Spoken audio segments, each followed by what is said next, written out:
live on all channels. This is Making Comics and Coffee. Good morning. Good morning. If you're watching in the replay, be sure to drop a comment and let me know that you were here. Going to be making some comics live on all VeeFriends channels. Got my coffee here this morning. Hope you're doing well. I'm DJ Kaufman. I'm the cartoonist here at VeeFriends, comic creator. This is Making Comics and Coffee live. And, you can, I'm going to be working on this brand new strip. So I've started in like a rough stage. I'm starting at the very beginning here. Sometimes you'll see me inking. Sometimes you'll see me coloring, whatever's going on. Hey, everybody. Gotta open up my TikTok chat real quick. Good morning. Good morning over on TikTok. We're live on Twitch, YouTube, Facebook, LinkedIn, pretty much all channels. So I'm working on this strip today. You can guess the VeeFriend in the chat as I'm drawing that, and kind of guess what's going on here. This one's called The Losers Club. Hey, Nathan from over on good morning from Twitch. 1 second here. I'm still getting my chat for TikTok up. Good morning, TikTok. Donde Savage, good morning. How are you? Julio. How are you guys? All right, cool. Gotta get started here. I got my chats up. I can check the chat if you have questions, comments. Hope you're doing well this morning. Starting my day off with some Guatemalan coffee today. So this is my little mug I bought for myself. It brings me joy in the morning.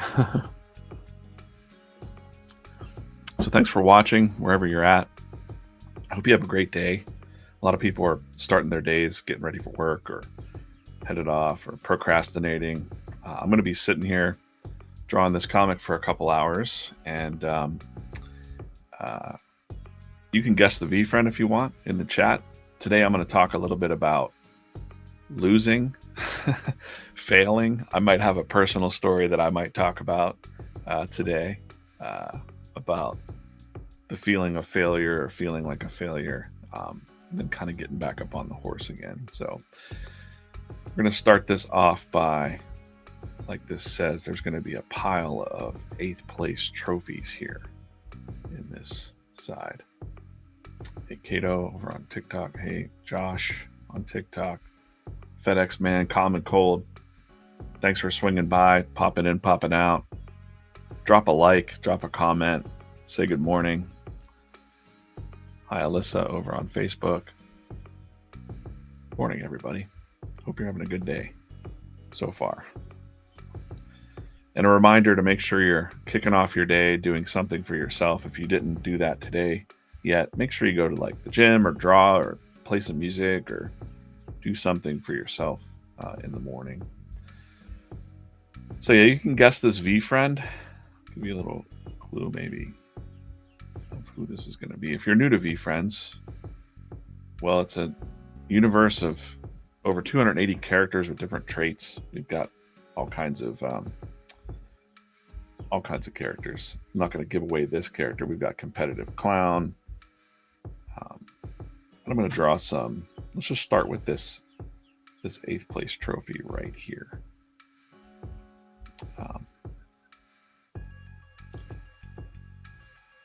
Start out by drawing that. Nope, on the wrong layer there. And I'll talk a little bit as I'm going. I'm just going to talk out loud and stream of consciousness. Sometimes I tell some stories, as I go.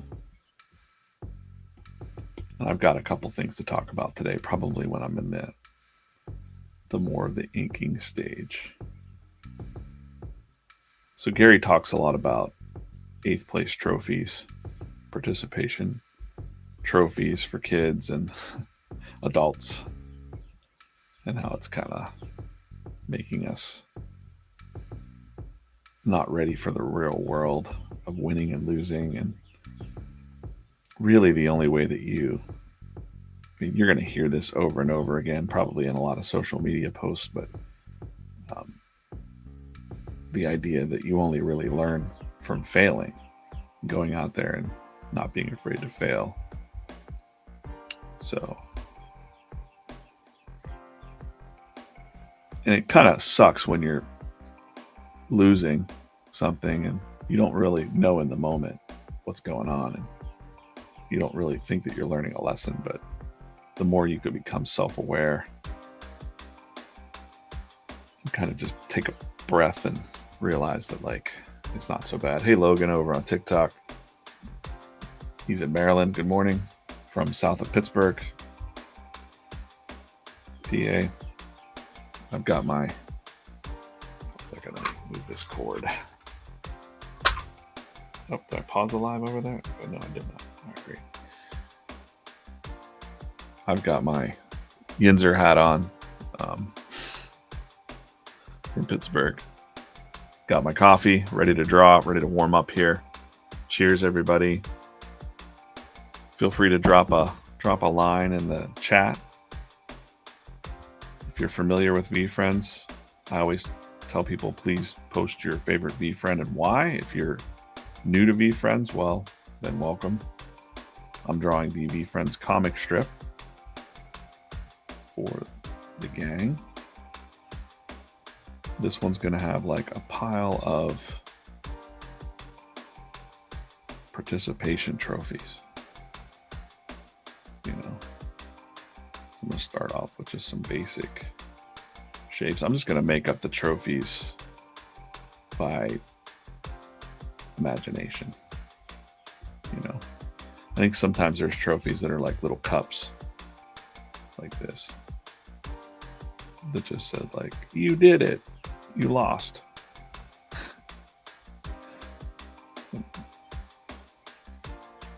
Thanks for trying, like that kind of thing. It's nothing really new. They've always, like, at least since like the 1980s when I was in like Little League, you would be the losing team and you'd still get this little like cup that said, like, I played Little League this year, and it made you feel good and whatever as a kid, I guess, but not really. The truth was that you were like, man, we lost. This trophy means nothing, you know.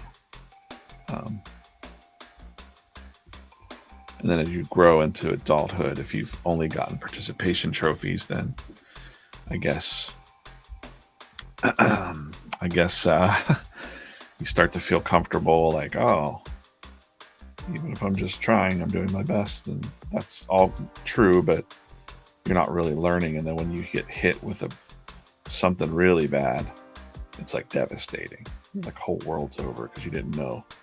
You never really felt losing if everybody made you feel like, you know, you were winning every time. So I'm just going to make up these little trophies here. We're going to do quite a pile of trophies. And since the character's saying, please discard all 8th place trophies, welcome to the Losers Club. You can see like the whole rough that I have going here. There's a whole thing happening in this big strip.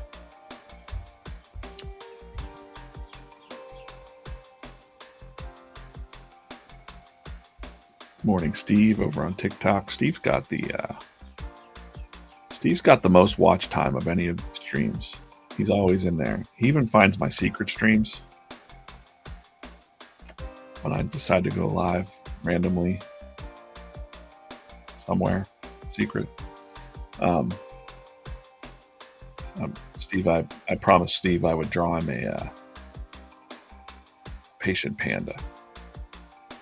But be patient with me, Steve, because got a lot of it's in the to-do pile, but I'm definitely going to hook you up with a sketch card, my friend.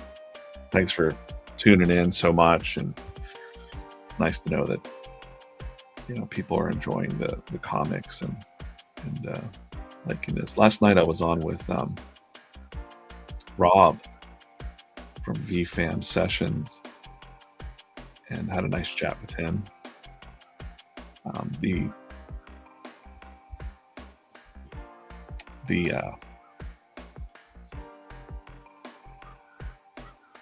community of VeeFriends is like the strongest thing. The characters are awesome, but here we have Alyssa on Facebook, Alyssa Vale.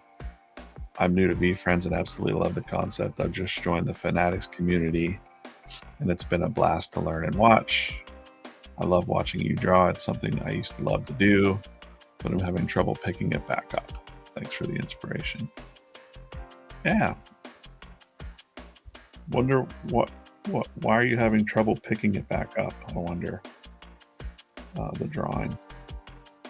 I talk to a lot of artists and I've got a drawing club and stuff, and I hear that a lot. People want to do it. They are overthinking it maybe. You just got to kind of get up and just scribble something out every day. These are some. And we'll have some 8th place trophies in here, and we'll have some, runner up sort of. Aren't there trophies that have like this kind of leaf action going on? For a brief time when I was in my 20s, I worked at a place called Trophies and More. I was working in screen printing and design, and they made trophies for people. So I saw a lot of these, like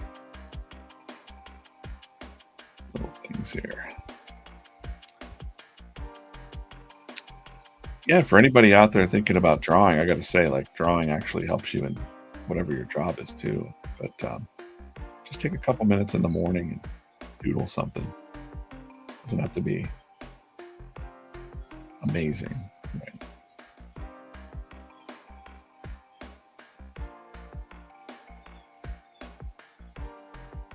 Just be something small.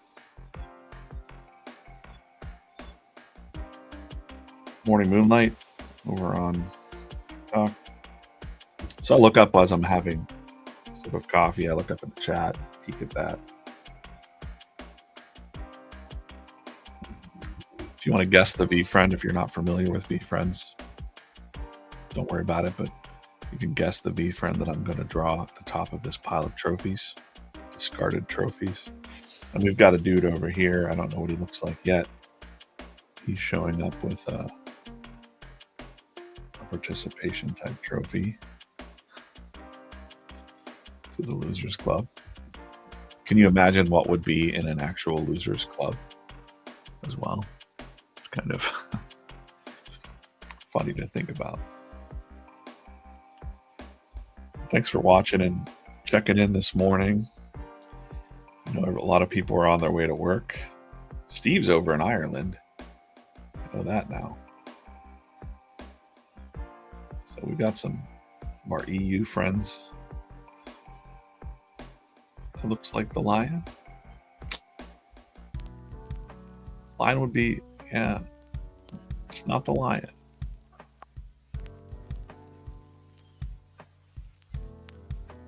We'll get there though.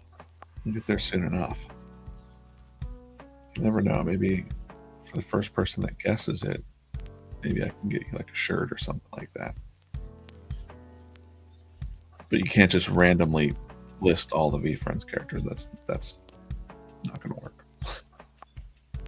You can't just paste 280 characters in there. Right. I'm going to shorten that trophy a little bit. That was okay that it was big. Let's just leave it really big and long. Just fill up some space.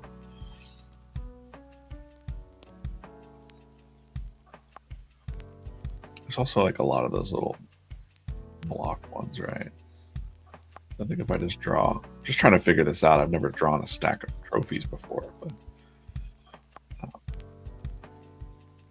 gonna make it look pretty neat.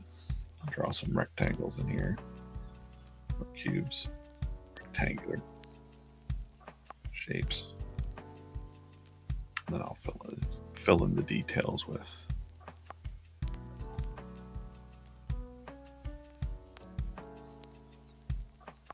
cups and all kinds of things that.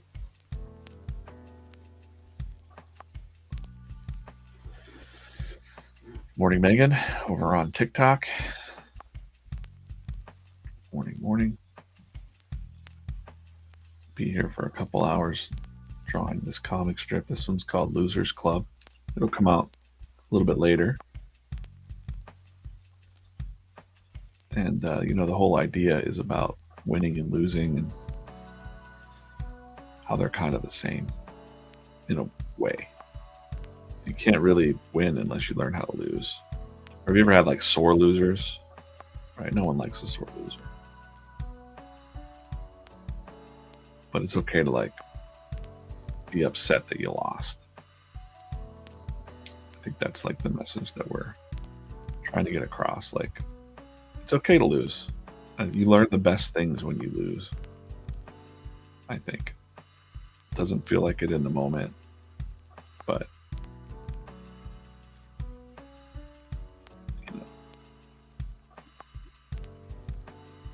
all the kids that won, in my high school or whatever when I was a kid, I see them out there now and they're not really winning so much anymore. No offense, guys. I doubt they're watching the stream, but they're kind of miserable and unhappy. But they were like the kids that had band trophies and were the star athletes in high school, and they had their participation trophies, and they never really lost because the society never really let them lose. And then when they got out in the real world, it was like, ouch, kind of eat them alive.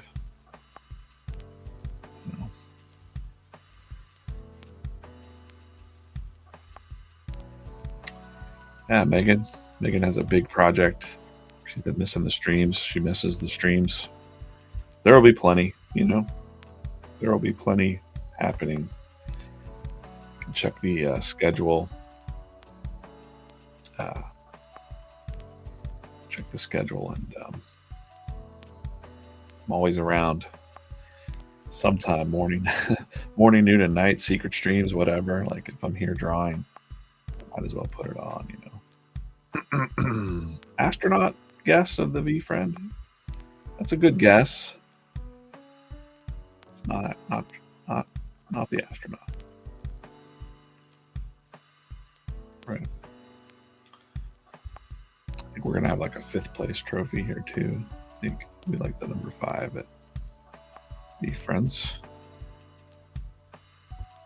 Everything but first. Even 3rd place trophies down in here.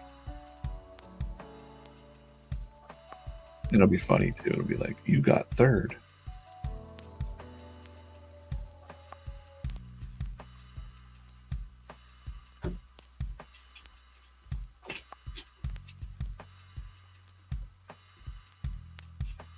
Get to what my cat is doing outside this door.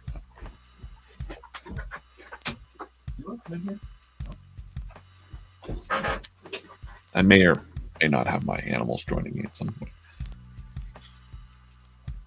I think it's the competitive clown. The competitive clown will be in this strip, but he's not the character that's right there. Get real close. Real close. Super close.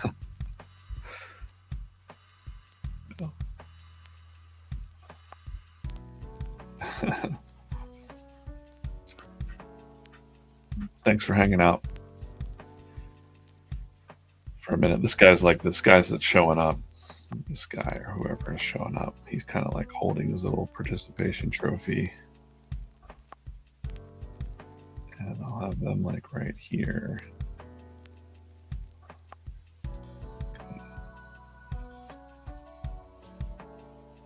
Like looking at it.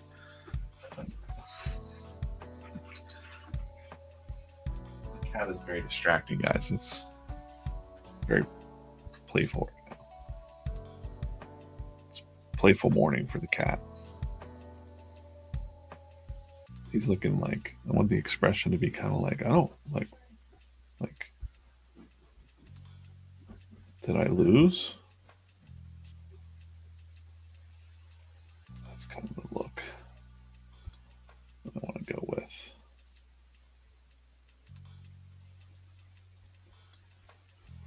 Expression wise on the face there.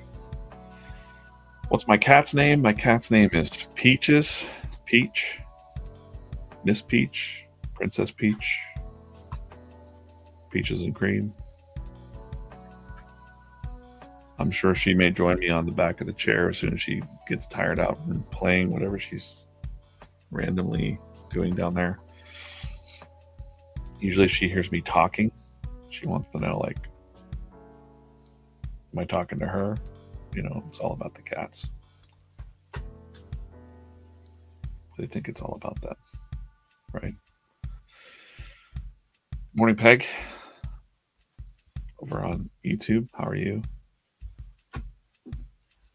Hope you're having a good day. Hope you have a good day.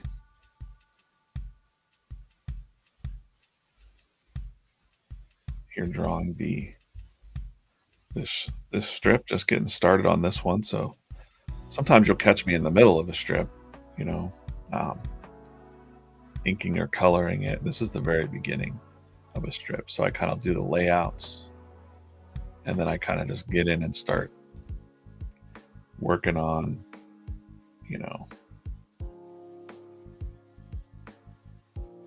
this kid's gonna have like kind of messy hair. Not too scraggly. Whatever. He just looks surprised, like, I think I gotta give up my. Maybe we'll even write something funny on the trophy, like, you did it. And I'll talk a little bit about. I'm gonna jump around stream of consciousness as I draw. And today's topic is about losing, winning, losing. That's kind of the topic that this comic is about. So I kind of, you know, as a cartoonist, I guess we're kind of like mini philosophers in a way. We got to think about the topic that we're drawing a lot. So I was taking the walk this morning and thinking about times that I felt like I had lost in life and how painful it was, or like success, I'd finally achieved something and then it all fell apart and I felt like a total failure. And with art, actually, I can kind of talk about that right now, actually. In 2006, you know, years before, I'd been drawing comics for quite a while, and I was doing web comics, and I was making pretty good side money, or, you know what, almost a full-time. I would say it was my full-time thing for a while with web comics, but it wasn't until 2006 I had this big breakout success with. I won this contest called the Comic Book Challenge. It was put on by a company called Platinum Studios, and it was exciting. It was like, hey, pitch your comic book idea, we'll publish it, we'll pick the winners that you had to submit. And I got picked to be in the 100 to go to San Diego Comic-Con and pitch in front of judges like Gail Ann Hurd and Mark Silvestri, which is legendary comic artist, one of my favorite artists. Who else was on that panel? I don't know. There were some other famous people on that panel, I think. And I got to go out and pitch that, and I won. You know, long story short, I won that contest. So I won a publishing contract.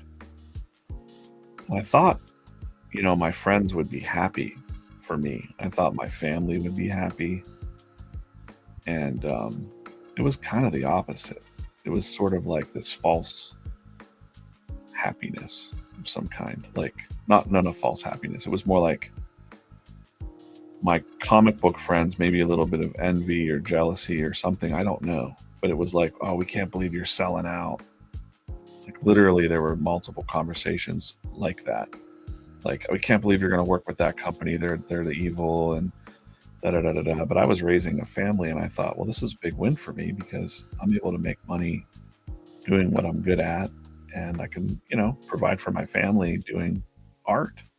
And it was like success for me, but the people around me just, were not supportive in that way.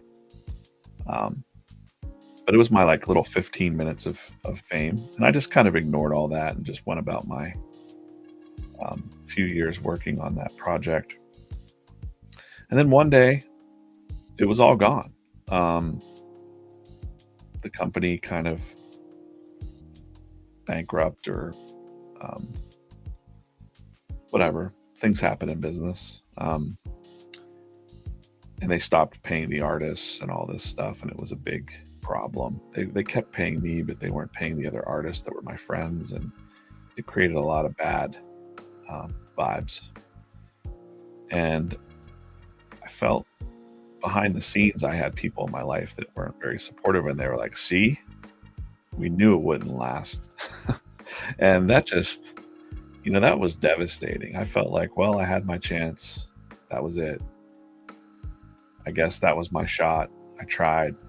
People liked it, fans liked it, but that was it. And since I'd worked with this publisher that was kind of, whatever, I felt like people didn't want to work with me because of that publisher not paying artists. And it was all in my head, really. It wasn't, none of that was true. Um, but I still had people that were like, we can't believe you sold out.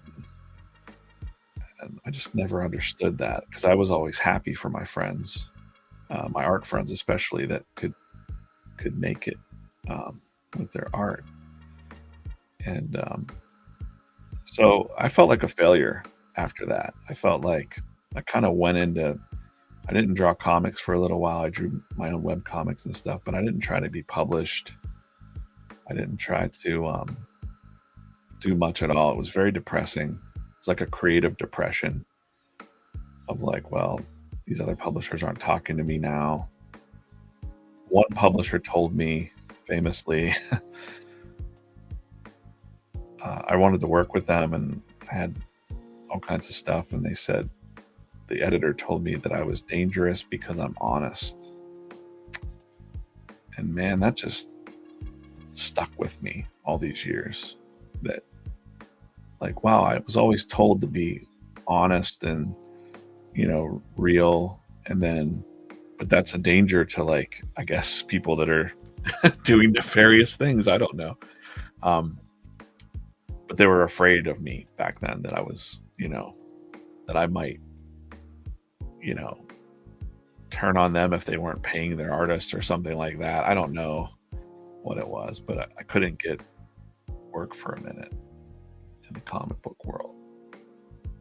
Behind the scenes, publishers and editors, we were all friends, and I'm like, well, cool, can I draw this thing for you? And it was like, oh, no, I just didn't want the drama of that company that I worked with. And I'm like, man, I just can't.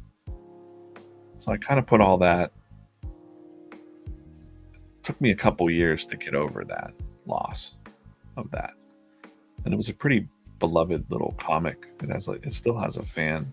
It's called Hero by Night. It still has a like a little cult following of people hoping that I bring it back someday, and I'm not. So I also kind of feel like you can't get stuck doing the same thing. It had its moment, and you have to move on and kind of learn and evolve. But I learned so much from that feeling of failure that I didn't really fail. You know, um, there were other things that I tried and lost at multiple times. Contests I entered, and you know different things like that. Um, but now looking back, many years later, I'm like, I'm super glad that happened to me, because I learned so much from that. Alyssa asked what my personal favorite comic is.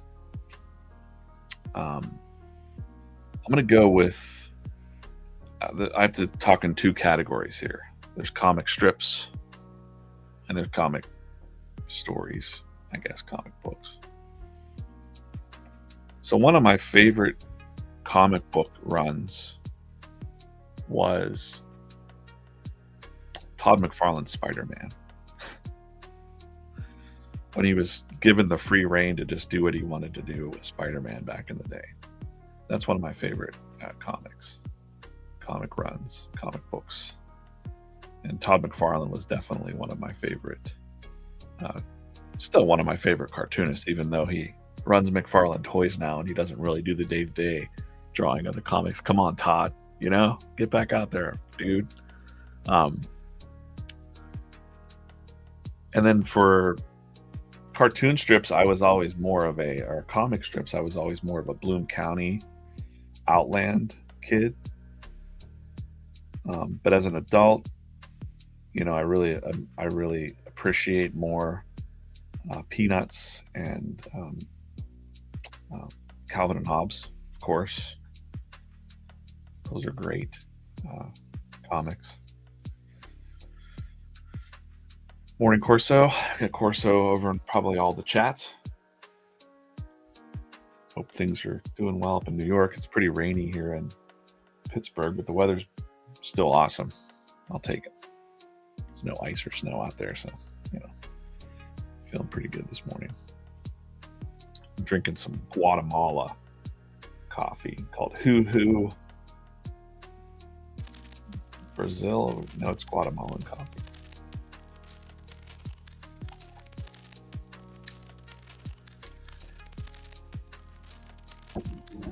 What's your favorite comic, people out there, if you're listening? If you have a favorite comic strip, comic character, pop it in the chat. Let me know why, too. I think I always gravitated towards Bloom County and Outland, when it turned to Outland, Bloom County, because I liked the cartooning. I liked the weird Bill the Cat and Opus. They just looked a little weird. Like, they weren't cute. They were cute, but they were a little strange. Like, it was like a little strange cartoons. And I liked that. Which was just, little did I know, it was making me ready for drawing animal friends here at VeeFriends.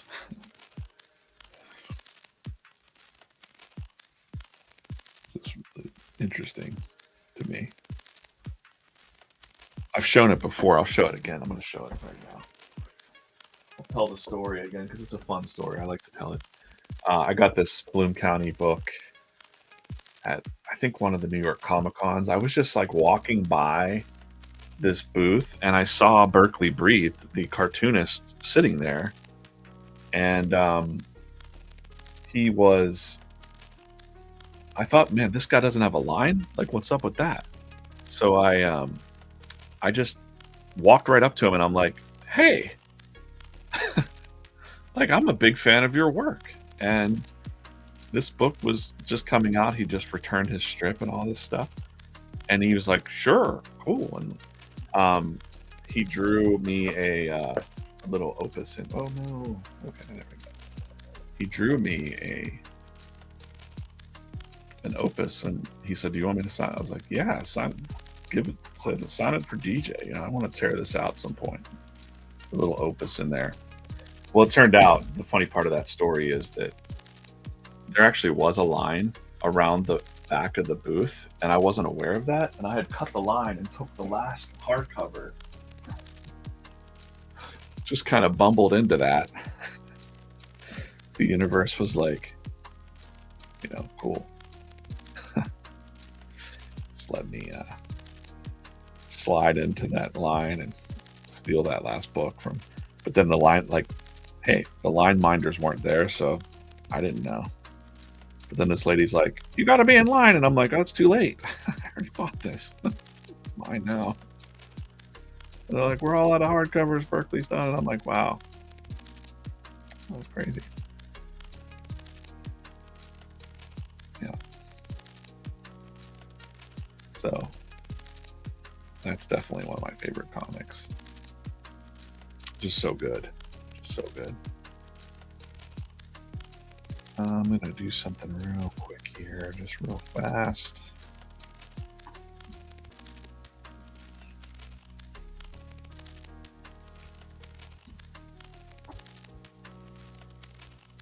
I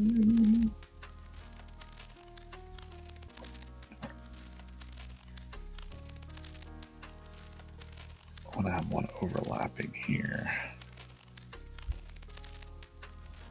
So this comic's called The Losers Club.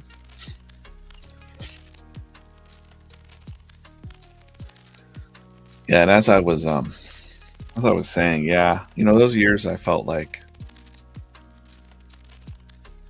I had done it, like you did it, and then you didn't do it. Like it was just all done, and you win and then you lose, and then you win and then you lose, and then you win. Like even up until getting this job, like with VeeFriends, it's probably the greatest. I'm 48 now, but probably the greatest opportunity that I've had to work with people that I really respect and that have helped me in different ways.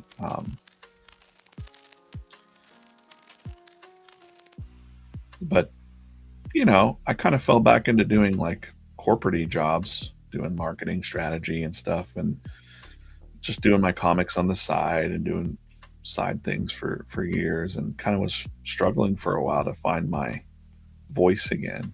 And I didn't think anybody really wanted comic strips anymore. So it's quite a joy to join the team here at VeeFriends and really kind of like, I'm not saying we're bringing back cartoon strips. Like clearly there's still comic strips out there, but I can't, they're not as well respected, I don't think, as they could be. Like the whole art form as a whole. They're kind of just like forgotten, like nostalgic little things. Garfield is great and all. That was one of my favorite comics when I was a kid, for sure. Um, but it's drawn by a team of people. There's like a whole crew of production people that draw it. And I think um, nothing against that, but it, you lose your kind of.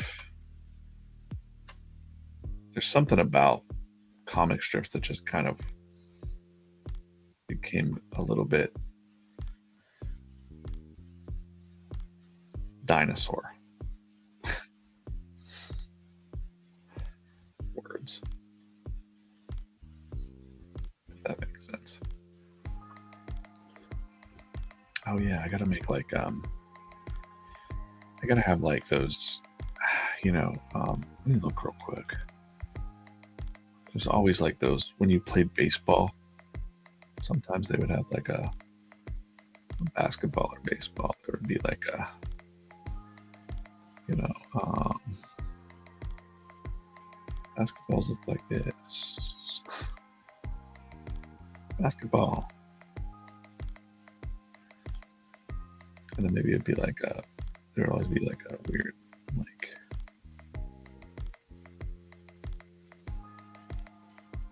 maybe it would be connected to a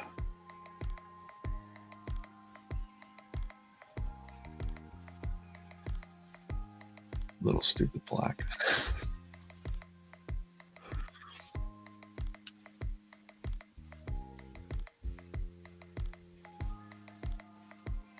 I feel like every kid got a trophy of some kind like this.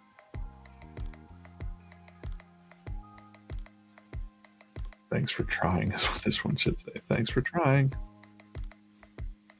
I'll be able to ink that up. Thanks for trying.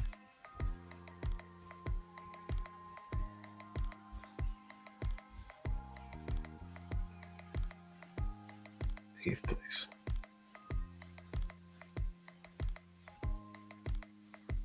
George Carlin has a great.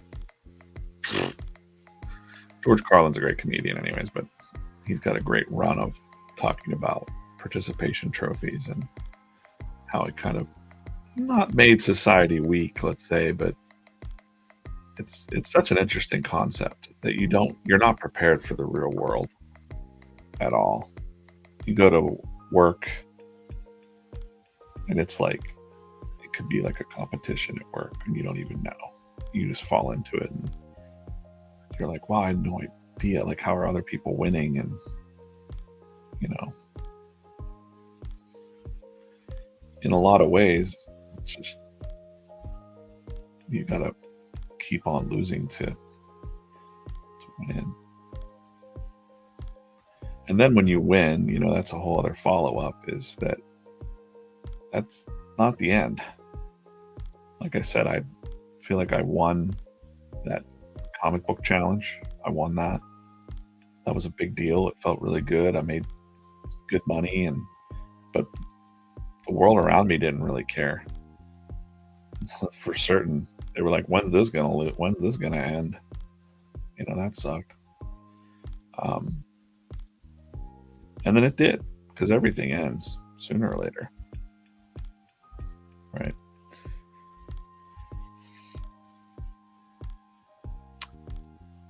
It's kind of morbid, isn't it? Everything goes away sooner or later. All these things will be forgotten, right? Which again, like, I hope all my friends, I just say, like, please, this is going to be a baseball. I played baseball in high school.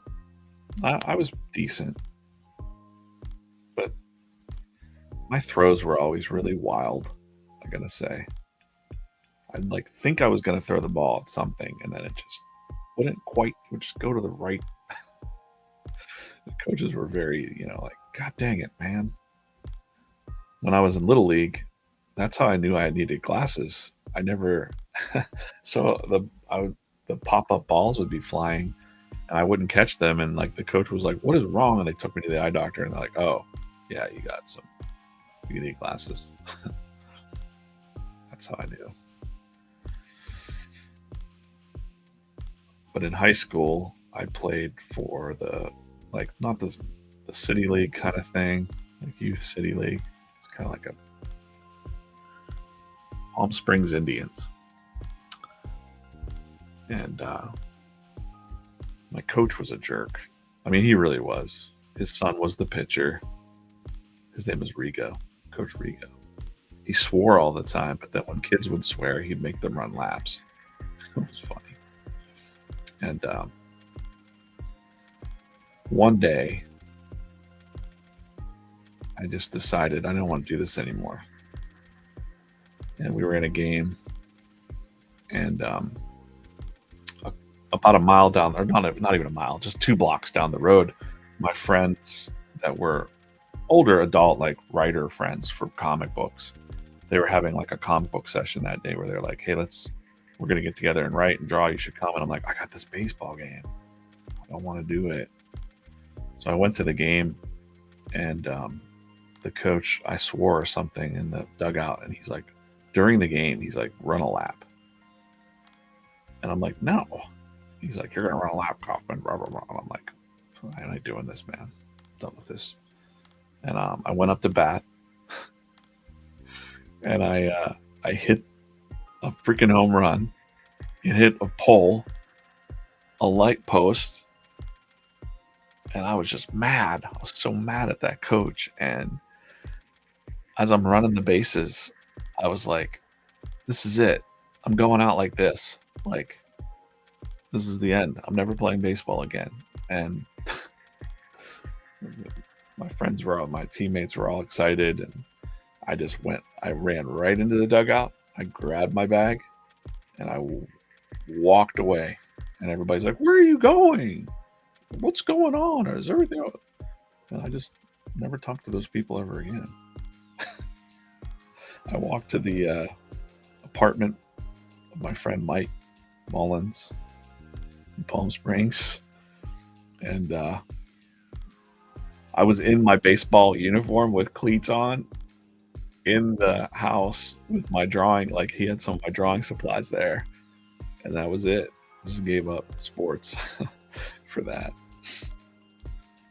So that's my baseball story.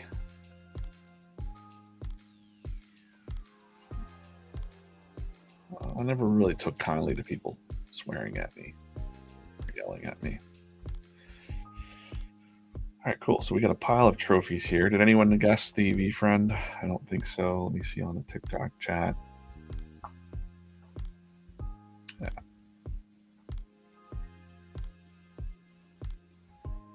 Right. Yeah, Megan said, it's basically lose, lose, lose, lose, lose, win. You know. Let's see. Yeah. When my kids were, I'll talk about my kids going to the. Nobody guessed the VeeFriend.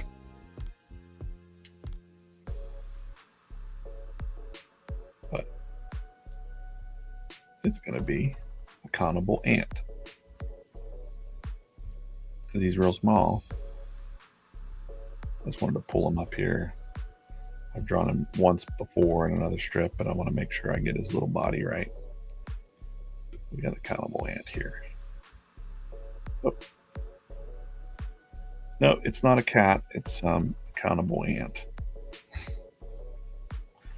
He's in the losers club. Well, but learning to lose, because that's another thing. Like, you could be in a contest with someone, and it could be the most knockdown, drag out thing,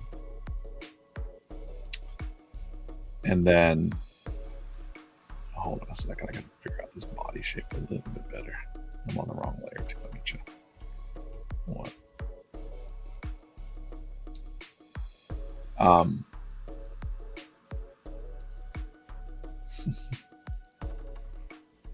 Beautiful block train. Thanks for sharing. Saved by the bell, right?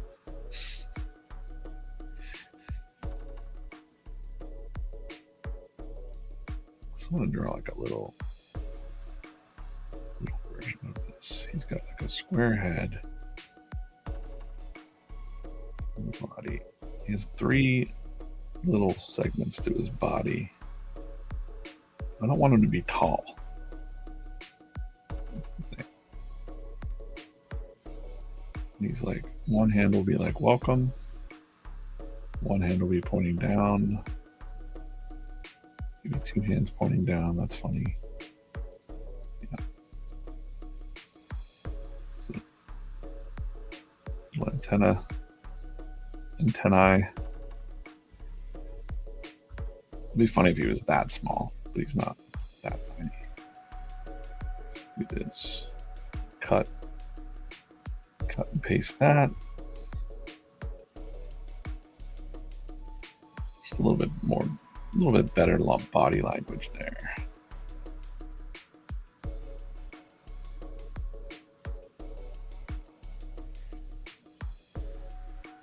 Okay, great. Fade that out.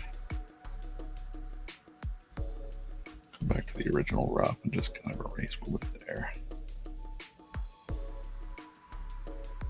That's great.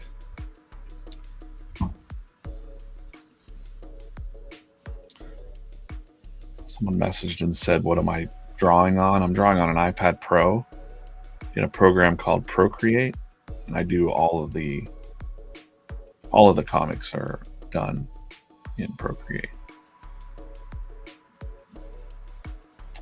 I just prefer it. I know there's a lot of other drawing programs out there, but I've been working on this and it's what works for me. I'm going to fade out this ant, put him back down on that rough layer. Pinch that plate. Do I hide Easter eggs in the art? I certainly do. I certainly do. I can't tell you what they are because then they wouldn't be hidden. So you got to go back and look at all the comics again and be like, did he hide something in these bushes? Probably. You might have noticed if you're reading the comic strips, sometimes, I'm sitting here with these characters for like quite a long time, hours at a time. And using my imagination while I'm drawing. And so when I'm thinking about a strip that's coming up, I might hide something or like have somebody walking by that's going to be in a future strip in a couple days. Kind of gives you a clue as to like, ooh, that character's coming. Or, I mean, I don't even know if people are thinking that, but to me, I'm just like anticipating like a character showing up. Or, you know, I don't necessarily hide the black cat, but I do put the black cat in there. We don't really think that the cat speaks. You know, it's just a quiet character that kind of just shows up, right? But I'll do that, and that's kind of an homage to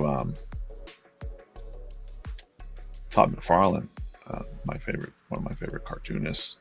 He used to hide Felix the cat in Spider-Man pages. If you go look that up, and so I like to hide the cat in little shadows and things. And maybe we'll do a contest one day that says like, how many times has the cat appeared in the comic strip? Almost like a jelly bean contest, but with the count the cat, right? Yeah, Nick said I've said too much. I have. Let's just change the subject. Look at this ant. Look at this ant.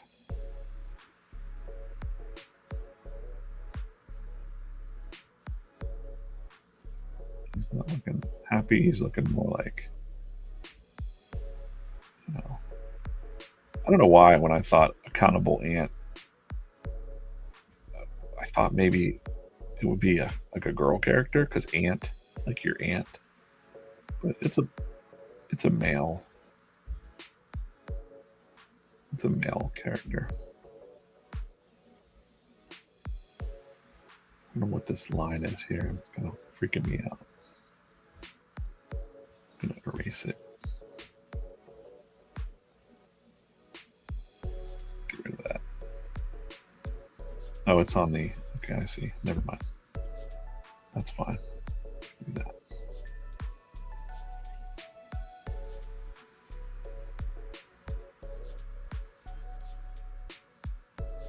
Alyssa says she's mesmerized watching this. Please make sure that you hydrate and go to work. Live your life. Don't just be mesmerized forever. Or you can just stay and watch the stream and share it with your friends and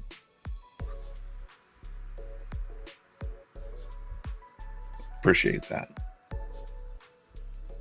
I do the same thing too. I've watched some other art streams where I just kind of zone out and watch. Probably watching for different reasons, but and then when you get to see the final thing in a few weeks, because I think this one will be coming out a little bit later, so you get a little sneak peek here, what we're up to behind the scenes. You'll be able to say like, "Wow, I watched that come together live." It's kind of neat. And I'll be back. I think we're going to probably continue with the morning streams, the coffee and comics and coffee. Let's do a quick poll in the chat. So, comics and coffee, or Tyler said comics and coffee. For VeeFriends. What do you think? We're probably getting better SEO reach on coffee, guys. Like, people are probably like, how can I chill out and have coffee time in the morning? But I think that I'm a big fan of dad jokes, and I like coffee. And my last name is Kaufman. I don't usually say my last name because I'm usually just DJC, but kind of makes sense. Coffee. Maybe some morning Gary can jump on and jam out with us for a moment and speak about those things like you know, he has a whole other different energy than I do about talking about winning or losing. He's going to tell you to buck up. So what? So you lost. What now? You know? So, actually, I like the idea of all these other hands pointing down, so I'm going to stay with that. That's right. View to Blockchain over on TikTok says every day is a new beginning. You know, gratitude right there. You know, we've got some friends in our community that are dealing with some health issues and, you know, tough stuff. And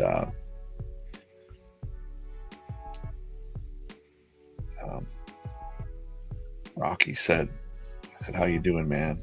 He's going through chemo right now. And he's like, I woke up today, so it's a good day, you know? And I'm like, man,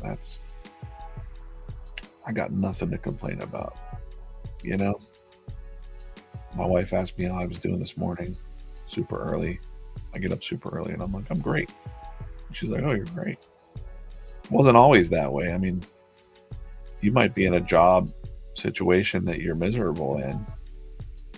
And, you know, I was too at points where I was like, I don't want to go to work today.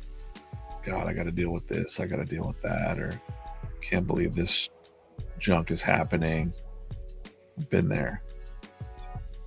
You know, I hope that you can find something passion wise and just start doing. On the stream yesterday, don't want to get the name wrong, but I think it was Larry was saying that he wanted to be a composer that he was just doing a lot of thinking and not doing. He was doing a lot of thinking and planning, and he wanted to compose music for movies and motion, like films, I guess. And I'm like, what's stopping you? Or Alicia here in the chat, Alyssa, sorry, said she wanted to get back into drawing. I just think, like, you know, it could seem so easy to just like pick up a pencil and, you know, draw. I think I've got my notebooks downstairs. I'm ill prepared to talk about this right now. But, you know, pencils are cheap. You know,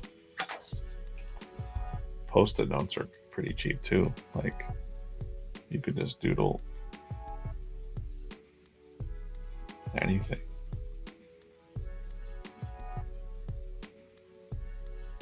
Even if it's not good. Like, if don't care. Like, right? Just draw, doodle.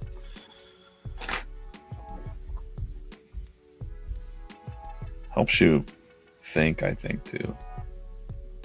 Thinking visually. I was talking a little bit about that last night with Rob on the VeeFriends session, so you should check out that sometime later. There's a little deeper chat with me about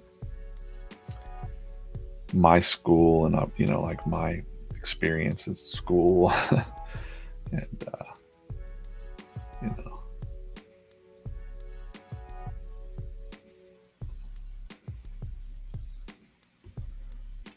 my cartoon tunnel vision.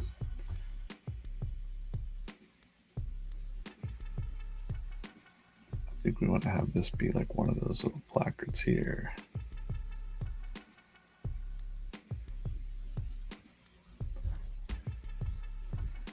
Oh wow, I still got more space down here to fill up with more trophies. But Ant's looking pretty good, and he's gonna have to be looking at the guy. Oh, I see that. Get rid of that. You know, I want them to be like, let's get rid of this.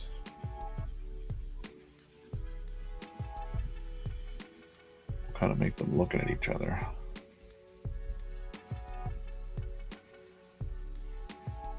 Gotta do that. There's 414 people watching right now. I think that's a record for our multi-stream. So thanks for watching, hanging out. I hope you're having a good day.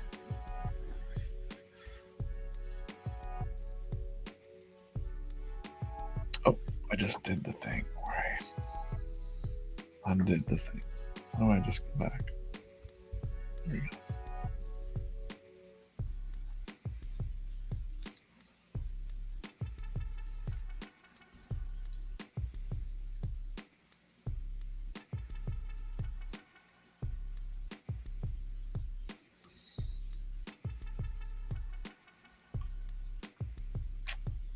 Alyssa's gone through some transplant stuff and lost her career as a nurse, and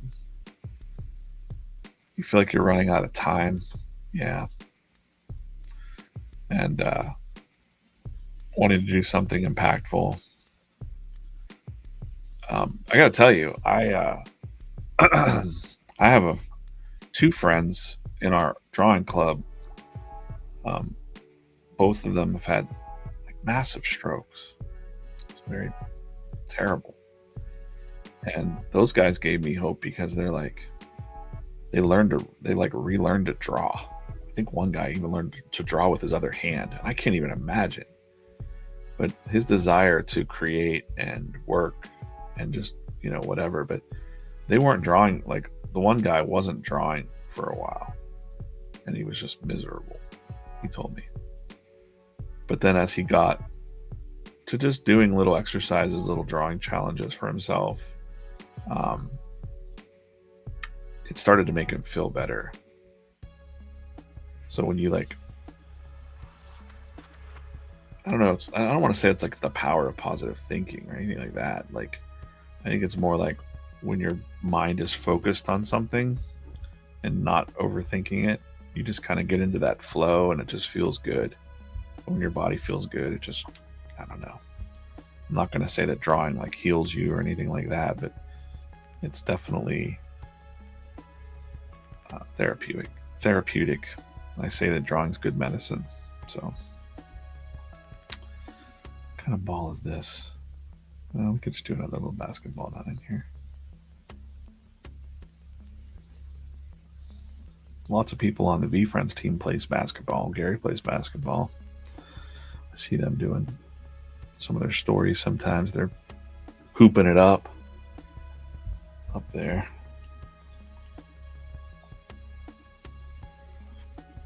I've never really been that great at sports at all, but I can draw. So, challenge you to get a little bit like, not to cheat or anything, but I can fill up some space here with like a bigger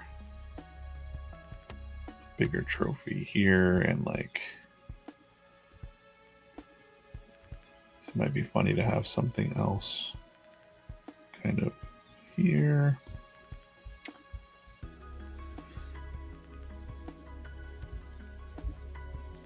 Hey, View to Blockchain, thanks for stopping by. I know a lot of people are on their way to work, starting their days. Hope you have a good one, whatever you're encountering at work. Hopefully you have a good job. If you don't have a good job, I hope you find a good job. Or I hope you find a way to like just take a deep breath and just, get through it. Get through the day. Oh, you know what kind of trophies I'm missing here is like those like glass ones that are like, just weird shapes. Just say something.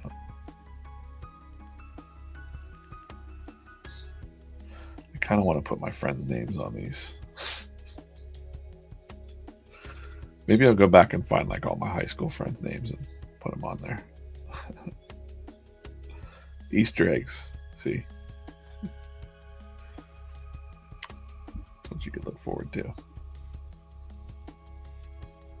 There'll be some lettering there and lettering there. We'll figure that out in the inking stage, and then usually there maybe be someone's name here. Okay, cool. forgot I wanted to make them looking at each other here.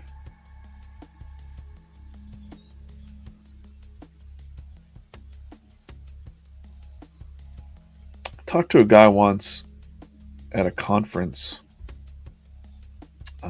called E-Tail, and I worked for a screen printing a print-on-demand company, and I had a campaign that I came up with called "Quit Your Day Job," where we were basically telling people like you could start a side hustle with your merch and your content creation. And I'm wearing this shirt that said like "Quit Your Day Job," and man, I had so many conversations at that show, and this dude, uh, really corporate job. He's like, "So tell me about this shirt. Like, what's up with that?"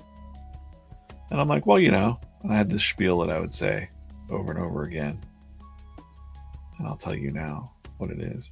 Was that everybody's passionate about something. Like everybody has something that they like, and I said, what do you do?" And he kind of got this sheepish look on his face, and he was like, "Well, I'll tell you, I I make these." And he shows me this picture on his phone of he takes these retro TVs or TV sets that he finds at thrift stores.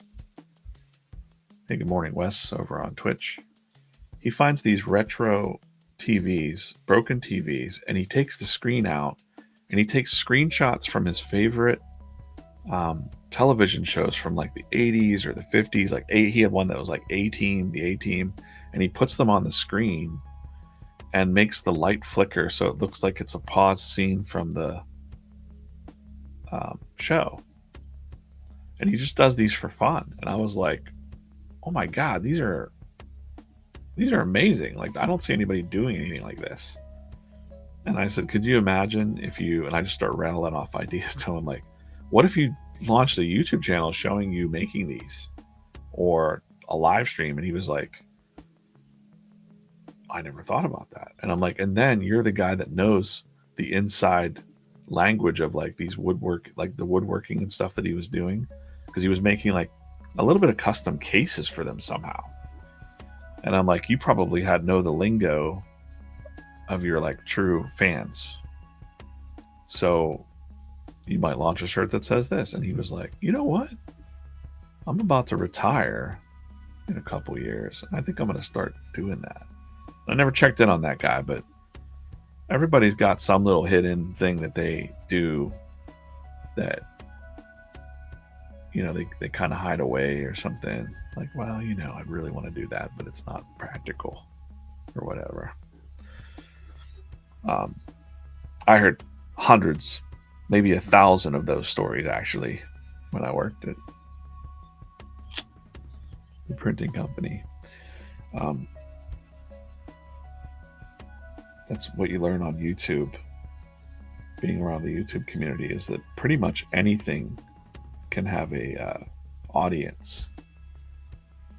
Launch a podcast for. How about this one says you almost did it. You almost won. You almost got there.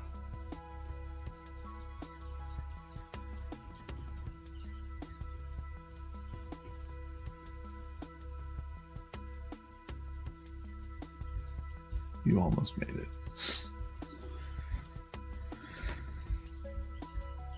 This is the part that I'm gonna spend hours messing around with it. I just can't help it. There'll be some other shapes and things, and I'll just go, might start some inks on this. Just get going with this. Maybe a couple more. You know what? We need one of the, we gotta have the dude that's like, kind of like a Heisman Trophy looking.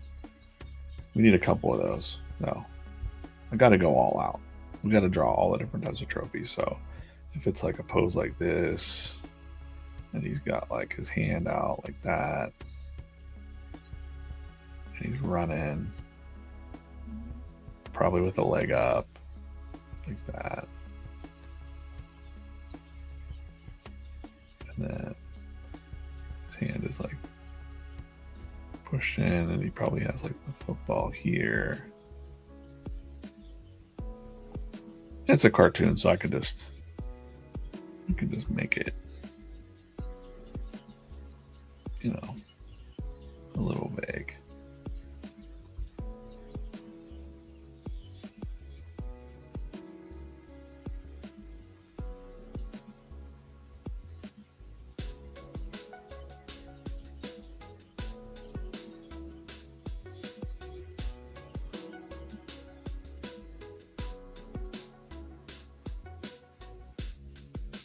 Oh, what's my brush doing here? Come on.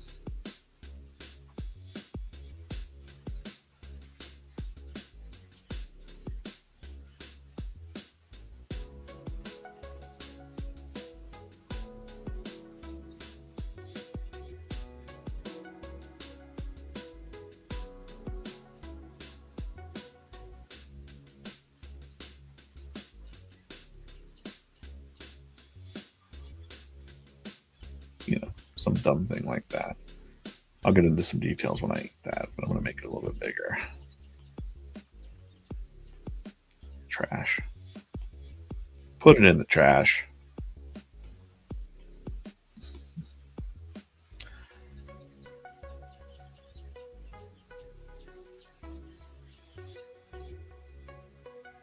It's hard to lose sometimes, especially if you were really trying to win. It can suck. And then, even talk about crying. Like, people say, like, don't cry. It's only a game. Like, but like, maybe it's okay to cry it out. Don't be like the refs are. Wow.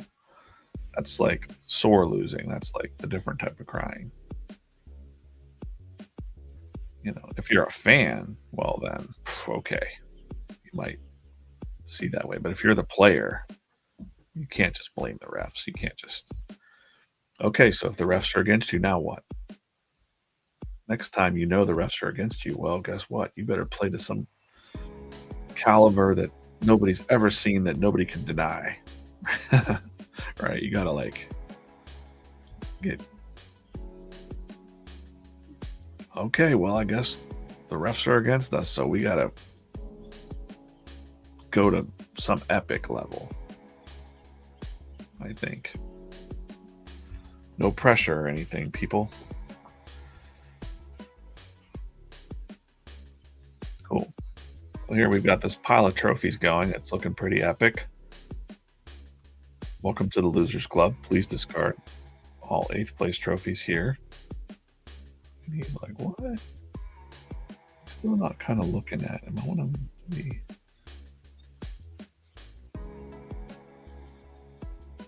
really looking at him. Right.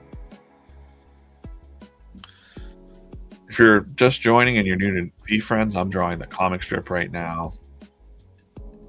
Having some coffee. TikTok can't see this, but I'm having some coffee here. TikTok, hello. For everyone else, this is the TikTok camera that's pointing down. It's also the camera that you see in this shot here with my hands. If you're new to VeeFriends, welcome. I hope you check it out. We've got cool characters like Accountable Ant. Just want to show off one panel real quick. I'm going to zoom out, turn off the lettering on this one, just so you can't see the lettering. I just want to zoom in on that because I'm pretty proud of this. I had a lot of fun. There's so much detail on this, like spray painted graffiti on this school. But yeah, VeeFriends was created by Gary Vee. You might know Gary Vaynerchuk. You might know Gary Vaynerchuk from wine, or the internet, or VaynerMedia, or VeeFriends. Basketball hoop, and then we've got this suspicious bird flying away. So yeah, we've got a lot of comics. I've been doing them since January 2nd, a little bit before that, but we've got a lot of comics to read, a lot more to come. And this is the Coffee and Comics work. One of the visions that we have is, hey, I'm already here drawing the comics. Why, you know, go live and just kind of have a stream of consciousness. We could talk about whatever's on your mind. I might not be able to have too deep conversations with you, but um, you know, whatever you might want to talk about, career achievement. How do you make the next step? I'm no Gary Vee.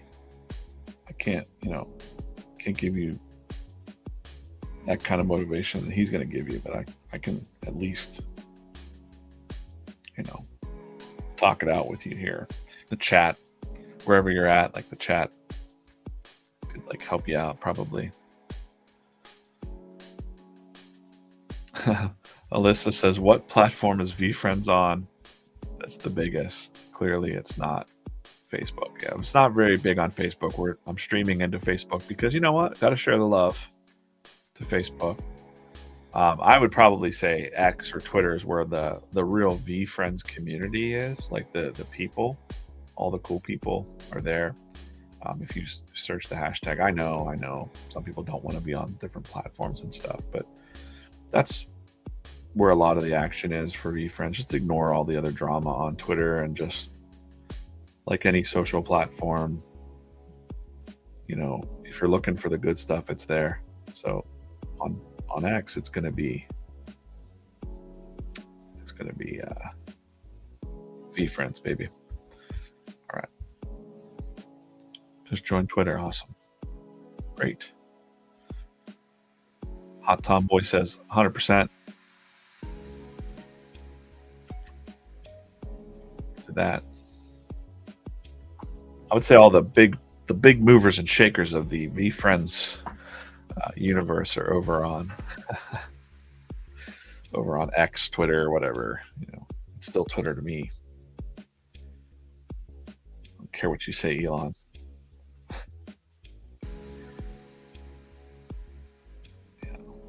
It's like if we said we're going to call the sky Nixelplip or something. I'd be like, what? That's the sky, man. Like, I don't know.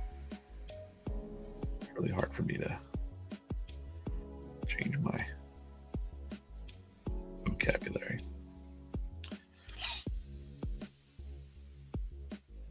Okay.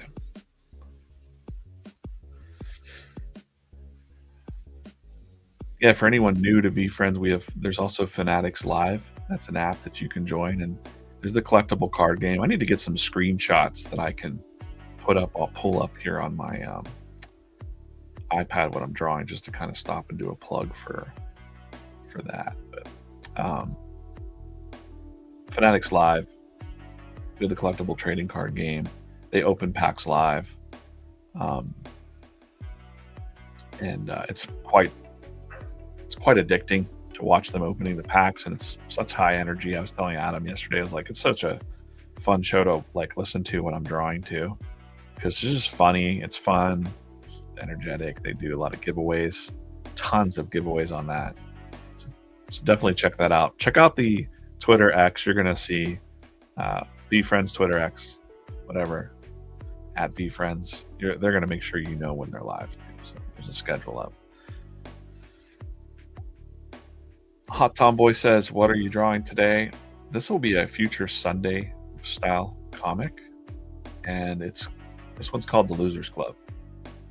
So it's talking about the whole thing about 8th place trophies and learning from losing, and that'll be the topic of this comic. And if you want to hear me rant about my failures or talk about my perceived failure, you can watch the replay of this on YouTube or whatnot. I kind of went and chatted a little bit about that. I kind of want to put a little bit of inks in here just to get going with this one, so I'm going to fade out that guy a little bit.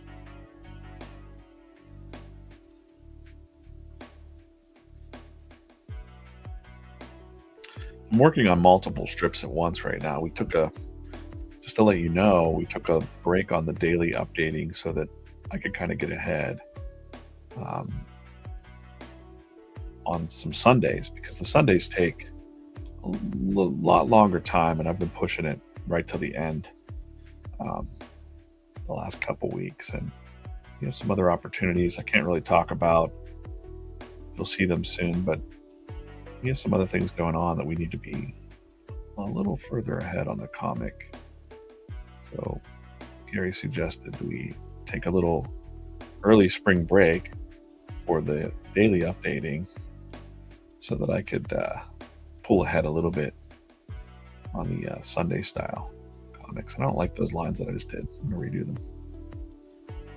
A little smoother. It's better. A little shaky on the inks there. Yeah, so that's a little bit behind the scenes what's going on.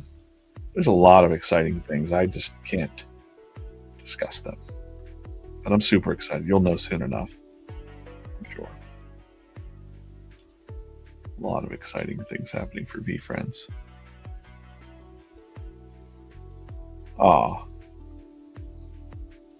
Alyssa's headed over to X, guys. Make sure you welcome her over there. She's all alone over on Facebook. We got to share the love on Facebook, but we found you. That's why we're live on all channels on these days. So thanks for watching, and thanks for joining the community. That's awesome.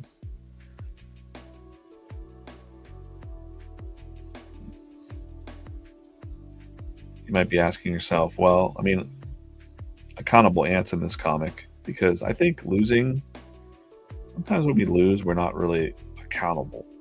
So I thought maybe this was a good character to throw in here, greeting you on the big pile of trophies. I just had that visual in my mind, and I wanted to kind of go with that. I think he's a good one to have as your host of Losers Club. Because you might be like,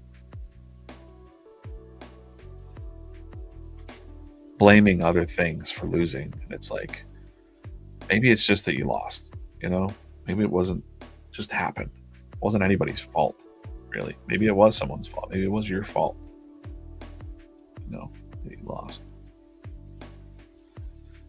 What can you do differently the next time to win? That's kind of what you learn in Losers Club together.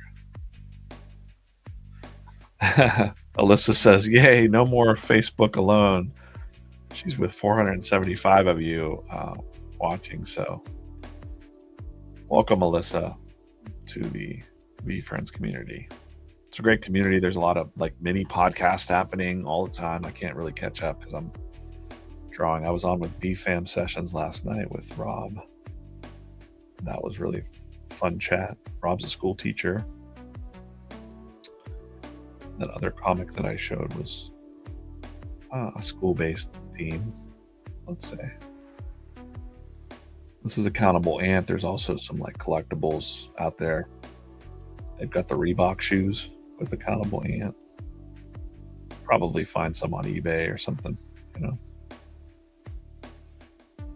We've got underneath my desk here tons of the little critters all over my desk. They're underneath here somewhere. They're under there, hiding. But yeah, thanks for tuning in and watching, chilling out.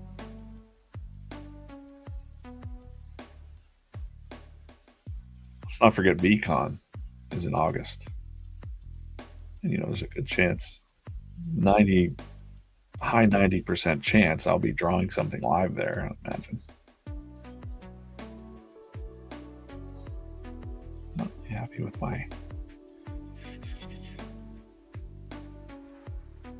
not happy with those lines. Let's see. That's better.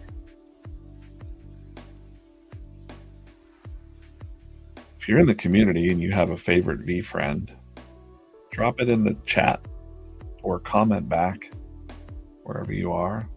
Not just what your favorite V friend is, but tell me why. I'm using this for like, data, guys. My own lab. I'm listening to you talk about why, which characters are, you know, um, vibing with you and why. Sometimes it's personal. People don't want to talk about it. They don't want to be vulnerable and say why the topic is. But I like to know, just from a creator standpoint, like, what characters would you like to see in the comic?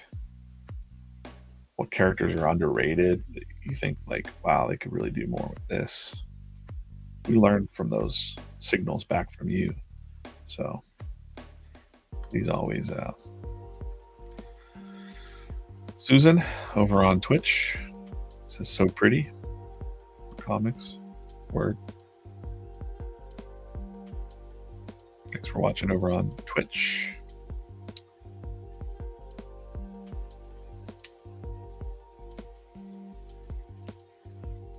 Gary's live on Twitch a lot. Office stream, which is essentially like I'm I'm not having important meetings right now or anything, but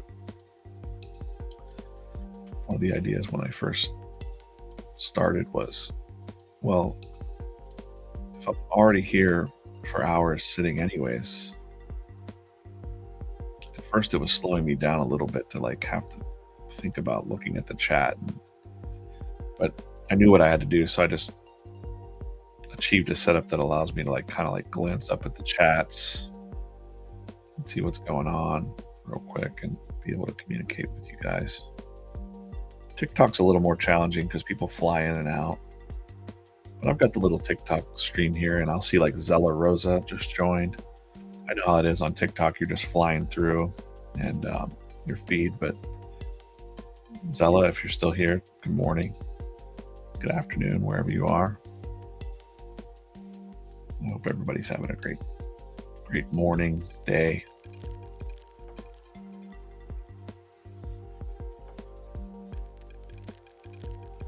Is it Wednesday?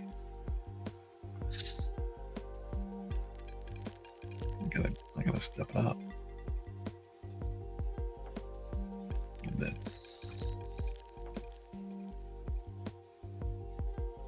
Yeah. Like I said earlier, I'm thinking about when I'm drawing. I was talking to another cartoonist, and we were just saying, like, it's super weird because people will say to me, like, they just like to listen to me talk while I'm drawing, and so I've gotten decent at that.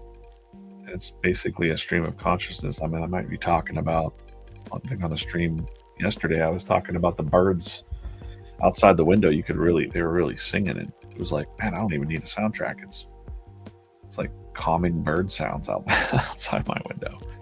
But we'll talk about that. We might talk about me walking away from baseball, sports, or school, school experience.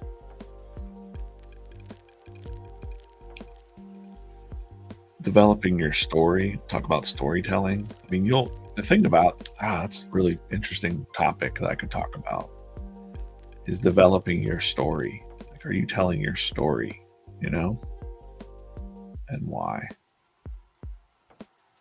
You don't have to be an influencer. You don't have to be Gary Vee or anybody out there in public, but what is your story? Like, how would you tell your story to yourself?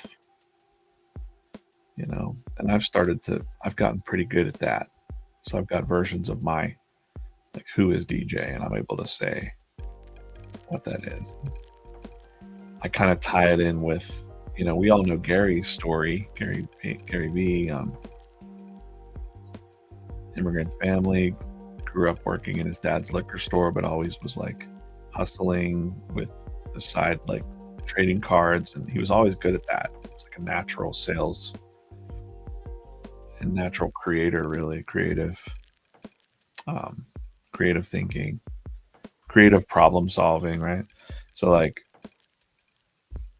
my story would be, it's always mixing. Now the more I've said it over and over again with getting this job, is like, who's DJ? Well, you know, the questions I get asked the most are, when did I start drawing? And I would be like, well, I used to trace Garfield in the newspapers. That's how I first started drawing.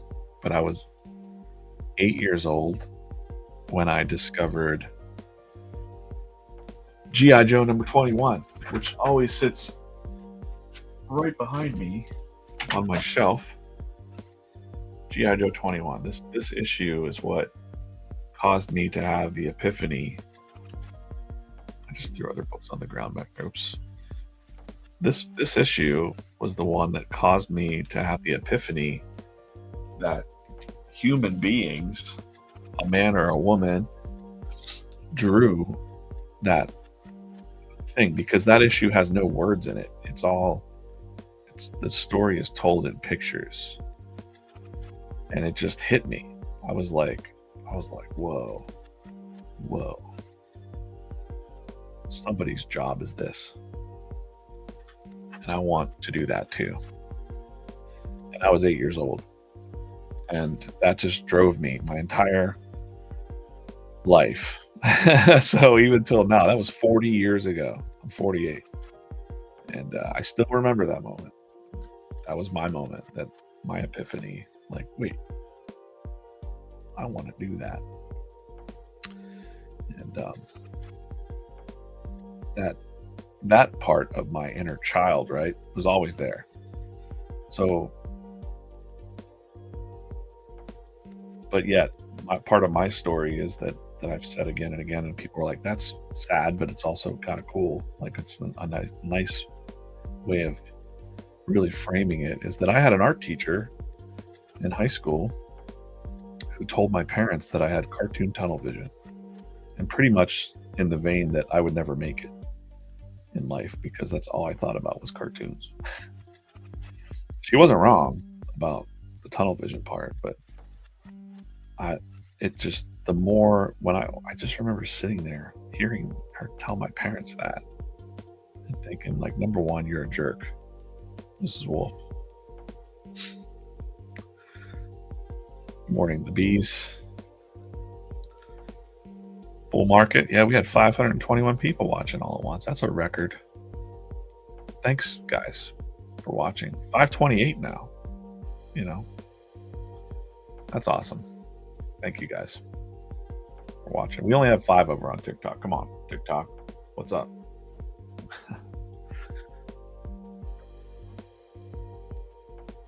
Yeah, so that's something that I've been able to talk. I didn't want to talk about that a long time ago. I didn't want to say that part and be that little vulnerability or tell those stories. I felt like no one wants to hear this. But the more I said it out loud, the more people were like, damn, that's neat. Or I'm like, because that was painful for me. Like there was anger there. I was mad at those teachers, that teacher, for saying that. It actually made me, I quit art class because of her saying that. I changed to the print shop. Let's talk about that story. I changed to printing because I knew my trajectory was, I need to get in the school newspaper with my cartoon strip. That was this is before the internet. So like, I would just read articles and interviews with people that were cartoonists that I admired, like Berkeley Breathe, who I mentioned earlier in the stream.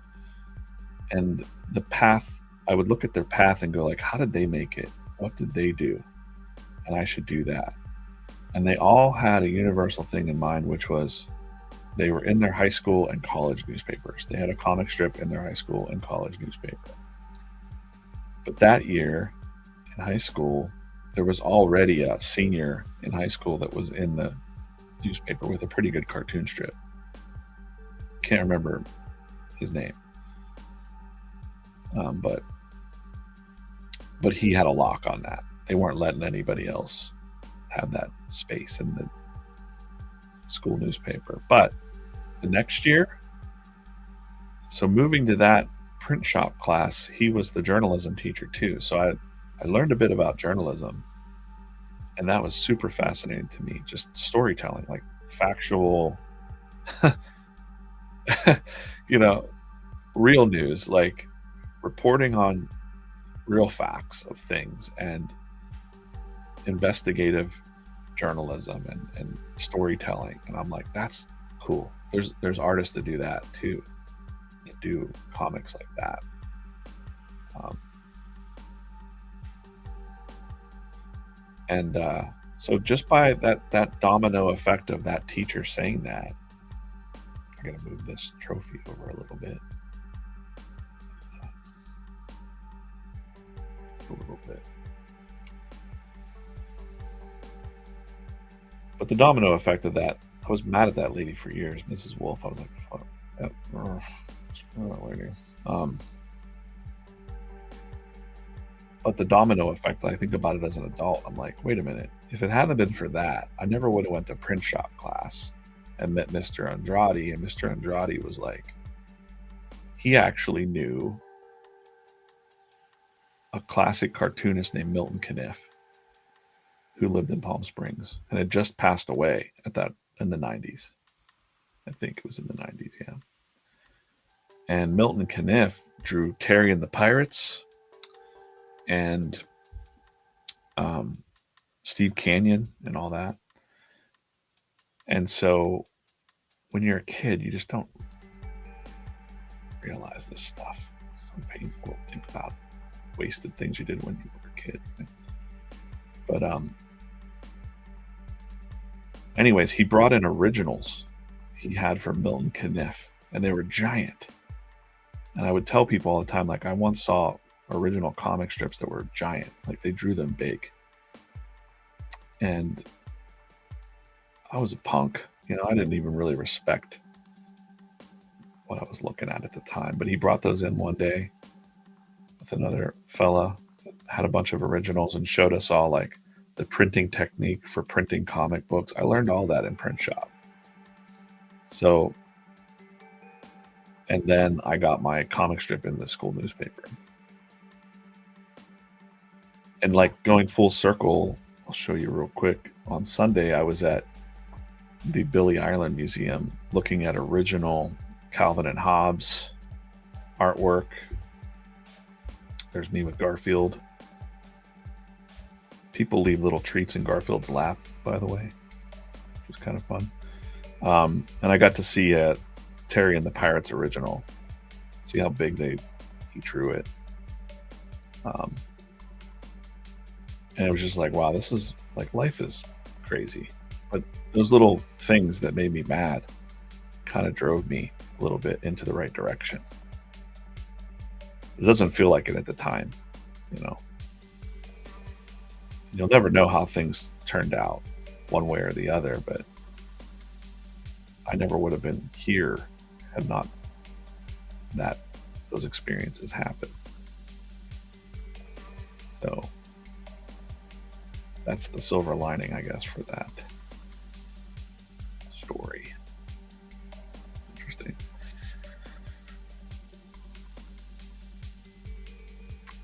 Got Alyssa saying, if you haven't checked out VeeFriends on Fanatics, come check it out.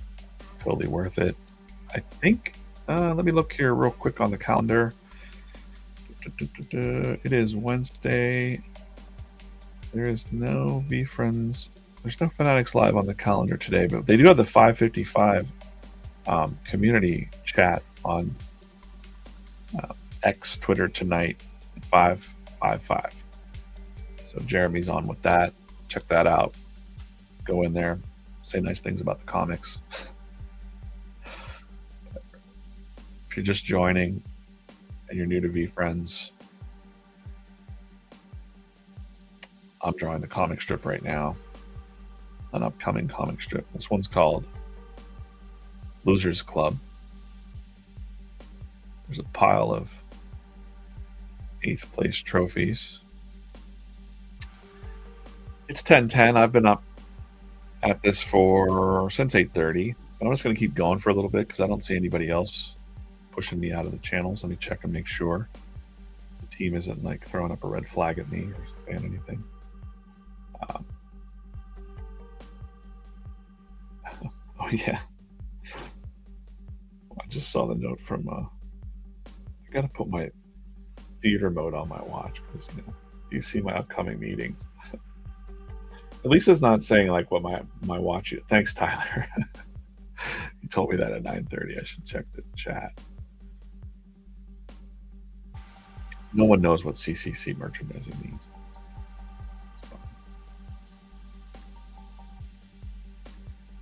Now that I know that, though, maybe we can like put things on my watch that are like Easter eggs.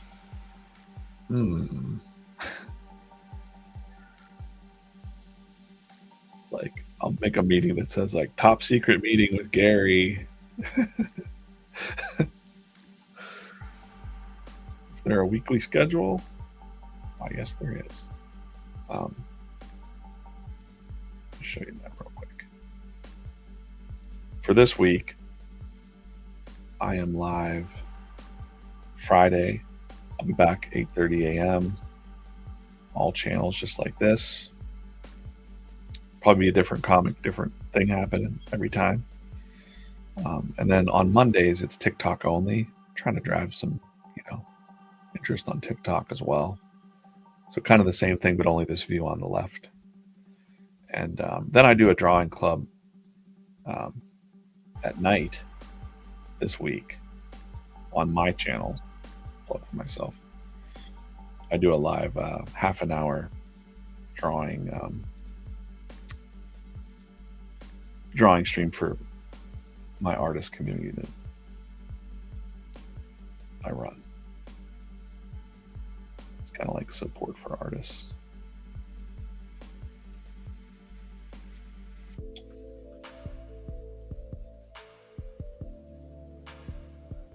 The Drawer Back Club.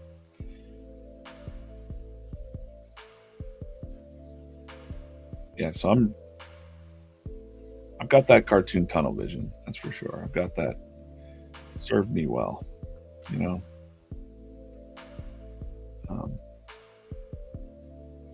it wasn't that all teachers were bad.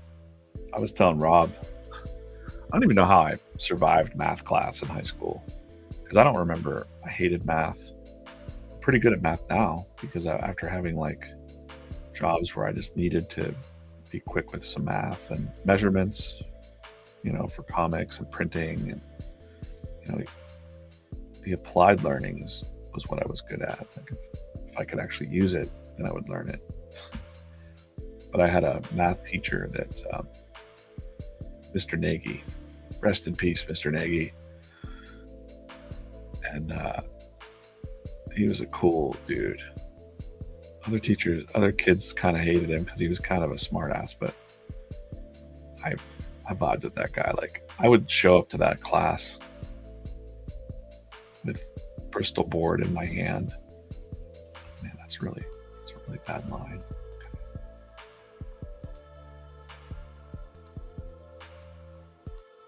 Bristol board and art supplies, and I would draw in the back of the math class.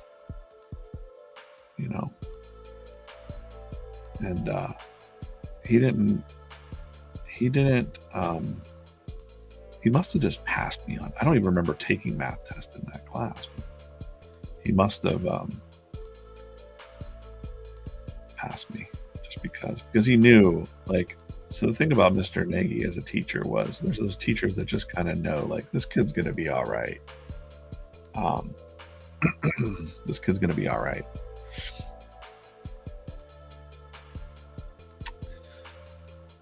Good morning over on LinkedIn. Sorry, it doesn't show your name.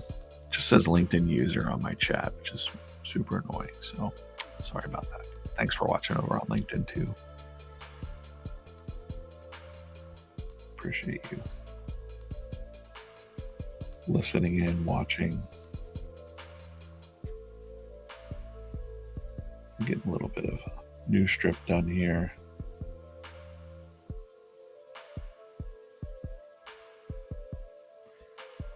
But yeah, Mr. Nagy, my high school math teacher.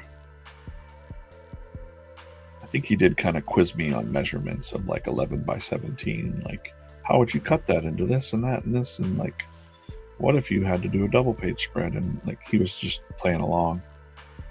Also, he knew that we would go to this candy store in Palm Springs. It was C's Candy. We used to go down to C's Candy, and he would say, if you guys bring me back double chocolate chip truffles, I'll pay you. We were earning double the cost of the truffles. So we would put the money together and buy Mr. Nagy a bunch of truffles and then come in like $5 worth of truffles for this guy. And we'd make a couple bucks buying candy for the math teacher because he was trapped.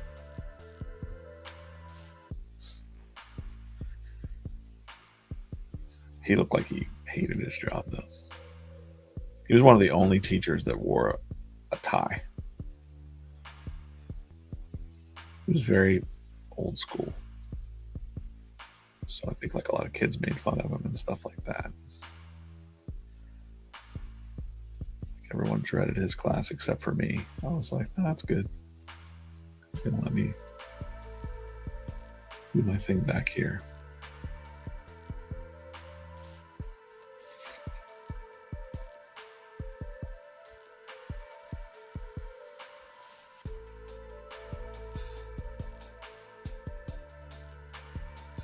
Yeah, I don't have like a lot of, I mean, I'm probably not the best person to talk to for as far as like inspiring school stories, because we weren't bad at school. It's just that we weren't bad kids. School just wasn't my favorite thing to do. Felt like it was like, can we just skip to the being a full-time comic book artist? But that just wasn't. It took years to get to there. So cool. So we got a lot of trophies here.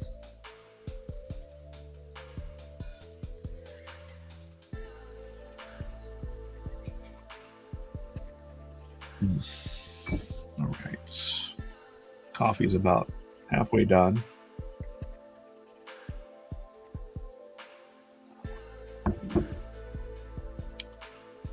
Yeah, and Hot Tomboy will probably be going live a lot more. Like right now, it's 3 days a week. But to be honest, I've been doing some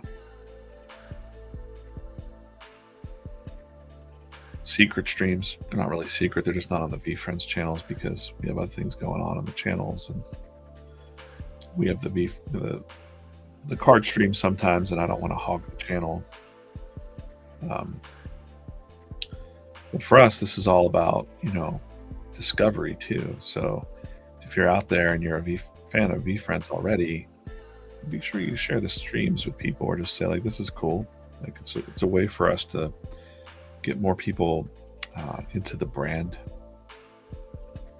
and discovery through comics and all that. So sharing the comics and sharing these streams, sharing taking screenshots. If you see something if I'm drawing something that you enjoy, screenshot it, tag us up. So like, wow, that was neat when this happened, whatever. It can just be real vague with a little gold man on top of this.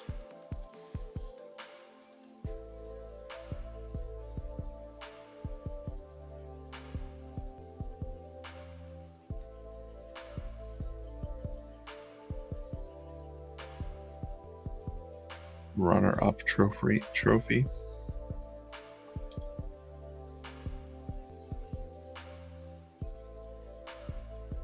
The daily comics will resume on March 11th, so next Monday. And a little more, I won't say like a little more structure to them, but like we've been working on things behind the scenes to plan and not just kind of fly.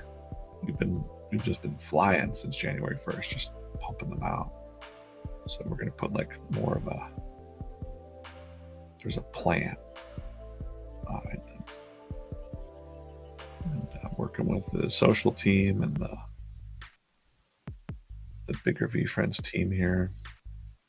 And Gary got a lot of fun opportunities in the mix. And again, I'd love to hear your feedback, good and bad. I accidentally tapped that screen and I erased a whole bunch of stuff. Wow. Man. 3 finger taps brings it back. 2 finger taps takes it away. 3 fingers brings it back. So sometimes if I rest my hand and go look at something else, I'm like erasing things that I just drew. It's annoying.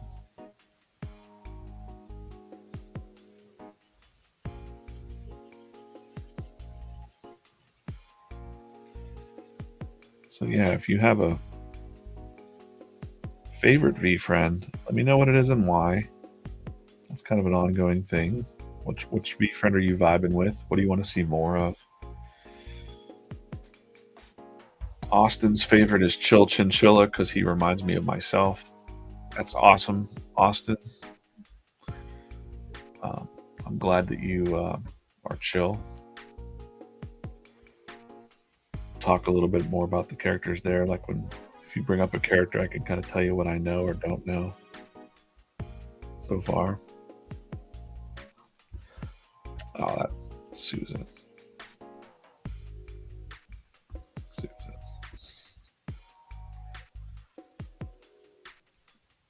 So let's say what Gary says about Chill Chinchilla is, it's not just like a chill out character. It's like Chill Chinchilla is definitely like a hard worker, but he knows when to. It's like the avoid burnout sort of character, right? Like when the other characters are working so hard, Chill Chinchilla pops up to say like, "Yo, don't forget. Let's chill out for a second. Let's not burn out." You need that balance. And I learned, honestly, I thought about Chill Chinchilla on Sunday when I was taking my little day trip to Columbus. It was really hard for me to not take the iPad with me or even any drawing supplies. And right before we left, I'm like, you know what? I think I'm going to take it. And my wife was just like, yo, just walk away for a minute, you know? And it was hard, but I do think that you need those little breaks for yourself throughout the day or work towards something, you know? Susan.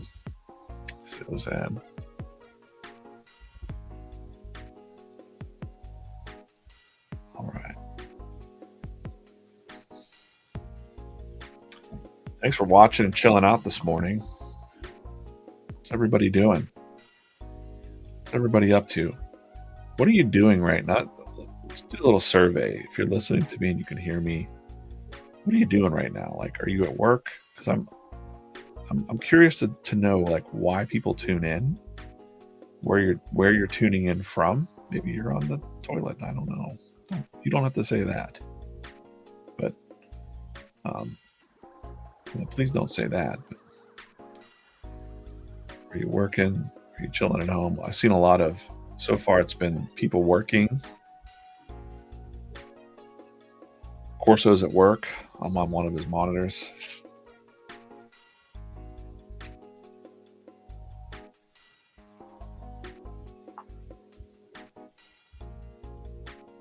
Oh, don't worry, Susan. I freestyle all over the comics. They've given me pretty free reign of, I've got to keep within some. I can't go nuts,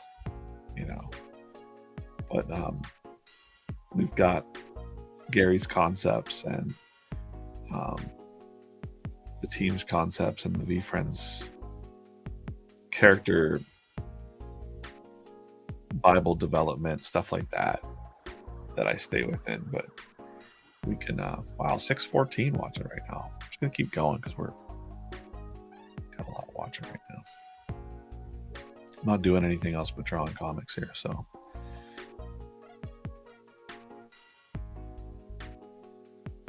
Yeah, it's really nice that they trust me, because believe me, that was definitely something that was said, was like, hey man, I trust you. I can be out here like being like a face. I mean, I'm really new to the team, and that they trust me so much with these characters, and being out here speaking live. I know it's a big responsibility, and but I'm really aligned. I was already aligned with the messaging of what's going on with VeeFriends. I just wasn't part of VeeFriends before. You know, I try to be kind. I try to be patient. I think being a parent, being a longtime parent, I raised 3 boys. They're all off. One's in college, I think last year college. One of my sons is a computer developer, or I don't know what you do, Dylan. He does fancy computer stuff. Computer programmer, front end, back end, full stack, whatever. And my other son is a FedEx, works for FedEx. And you know, I always tried to instill in them things that I learned from like old school. You know, my dad was pretty old school, but like my dad raised me pretty good, even though, you know, he had quite a background, my dad. So I think my dad was always raising me like, I don't want you to end up like, I don't want you to get into trouble, or, you know. So it was always very much, growing up in the 80s was like, hold the door for old people, and like respect your elders and all that stuff, you know. Like, so I got those old school manners, and I always tried to teach my kids at least that, like, be respectful. We would get comments all the time. That was always the greatest thing, was when other people would be like, your children are so well behaved. They said thank you, or, and I'm like, yeah, that's, you shouldn't have to say thanks for saying thank you. But so many kids are kind of like off the rails right now, you know. And so I think just being responsible just kind of comes from being a parent, worrying. I never let my kids do anything that I used to do. I used to run free. You know, us kids from the 80s and 90s, we would just run free, be home by dark, and then our parents didn't know what we were doing. Right? We were hopping trains and dangerous stuff. So I'm like, I was more of I wouldn't say I was a helicopter parent. Definitely not. But I made sure I kept an eye on what my kids were doing. Let's say. They always kept it legit.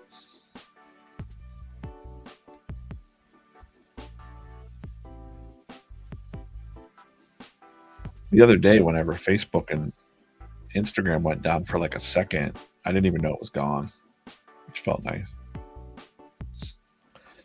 But when I checked social media, there was like a bunch of people freaking out that it was down, and I'm like, oh my God, guys, go outside. You know, that's kind of a scary situation to think about. Like, if things really did shut down, like, kids don't know how to change a tire, read a map, a real map. You know, there's grown-ups now that grew up not knowing how to do any of that, and that's scary to me. It's pretty scary.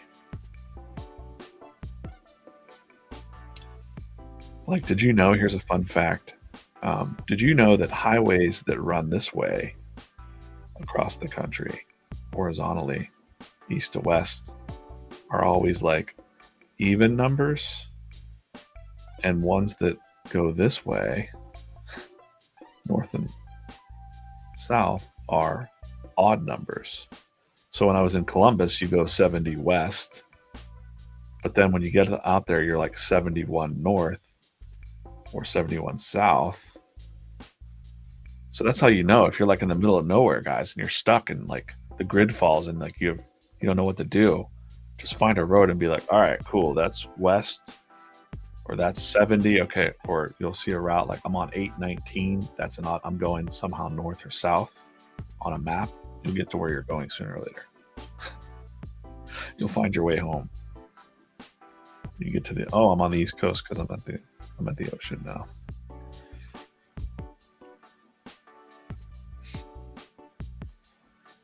Kids, I feel like an old timer talking this smack. Or like not knowing how to send a letter. What? Write a check? Nope.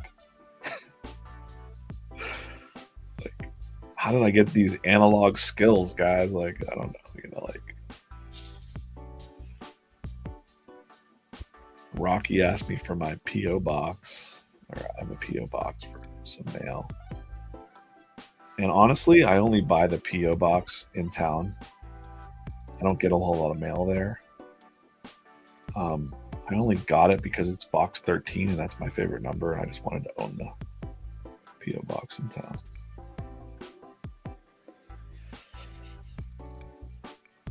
Cool, 6:30 watching right now.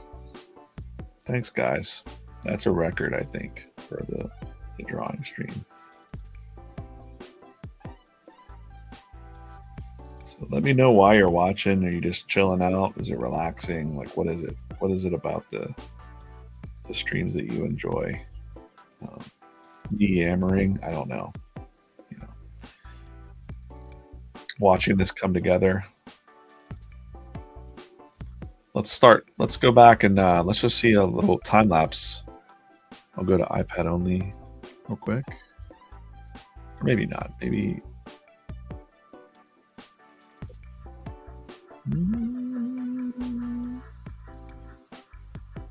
You'll see more of it if I do it this way. Do a little time-lapse replay of what we've done so far today. Time-lapse replay. Never mind all that. I actually did start with like the overall layout.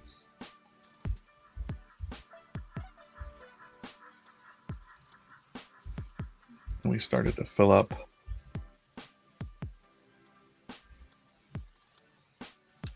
the trophies down there.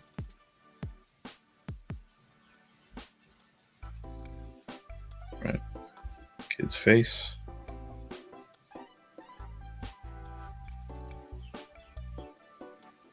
More trophies.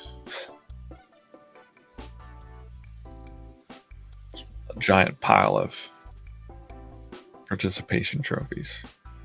We had guessed the VeeFriend. No one guessed that it was going to be accountable ant. And then now we're into. That's kind of fun when you see like when I changed the eyes, they kind of look like they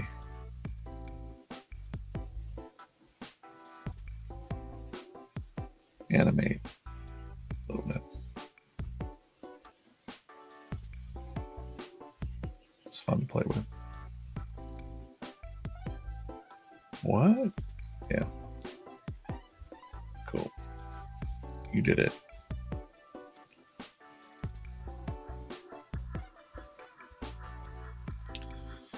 Thanks so much for watching today. And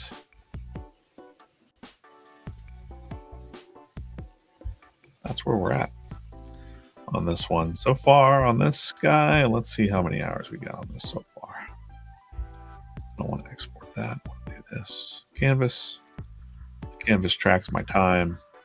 Got about 2 hours, 50 minutes on this one so far. So there's a lot behind the scenes.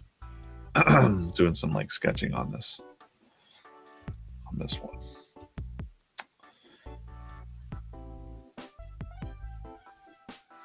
Thanks for watching and hanging out. I've gone a little bit over my scheduled time, but nobody's kicking me out.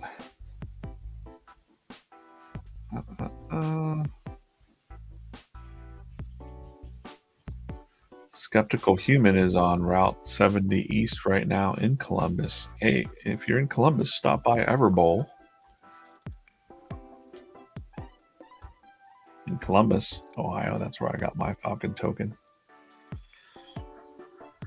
Hey, Corso, we'll see you later, man. Have a good day. Thanks for hanging out in the chat. Everything's groovy up in HQ.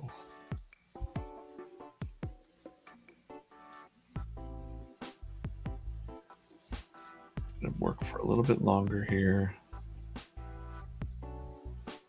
We're gonna have to speed some things up a little bit. Wasn't planning on drawing like 100 trophies, but you know what? You got to do what's necessary. It's kind of what the lesson is here.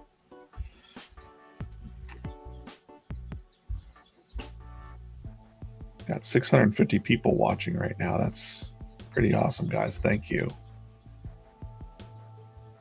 Wherever you're watching from, we're live on all the channels. I think there's probably 400 or so people, or maybe more on X watching. That's great. If you're watching on X, make sure you share the stream as well. Tag up VeeFriends.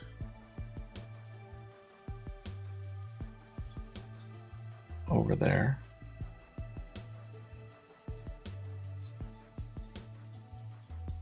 Yeah, quite a bit of people watching over on X. Thanks, guys.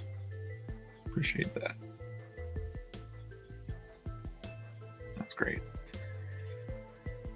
Okay, cool. Let's do this one number 8 here.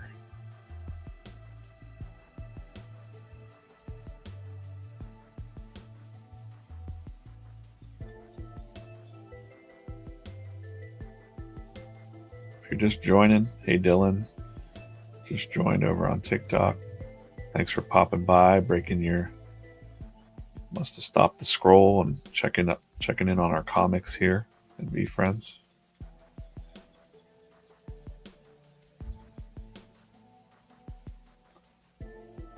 No, Nick, I'm just going to hang out for a little while. I don't see anything else on the schedule. No one's kicking me out. This is what I got to do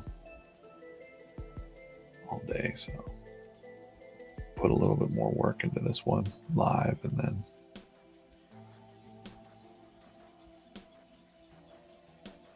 refill my coffee and we'll reset later.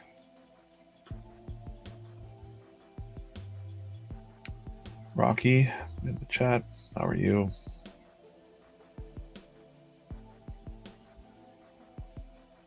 Hope you're taking it easy, dude.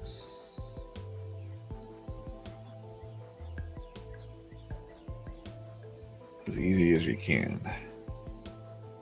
Yeah, we talked a lot today. I yammered a lot about a lot of things. Basically, whatever's coming to my mind as I'm drawing, going through the process here, I'm going to talk about.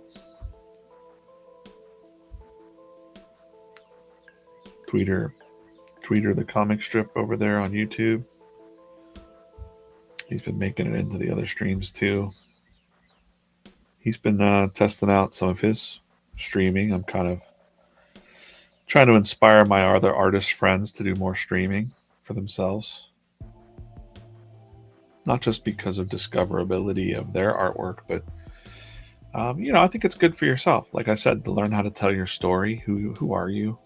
Why should people care about what you're up to? People discover your art and didn't know you existed, and that's the That's kind of the game, you know.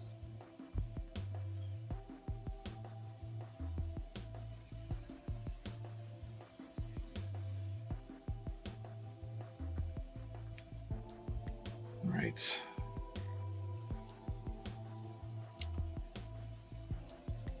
All these 8th place trophies. 8th place.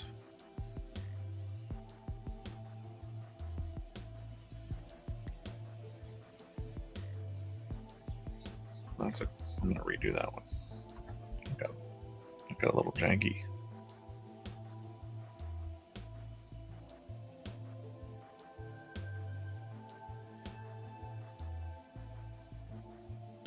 Redo that. Cutter Nation stopping by the TikTok stream. Hey man. I'm trying to just do shout outs to people that are coming and going. If you're stopping by, drop some love. Or not, you can tell me go screw myself, you know, I can do that. Do that too if you would like. Wouldn't be nice.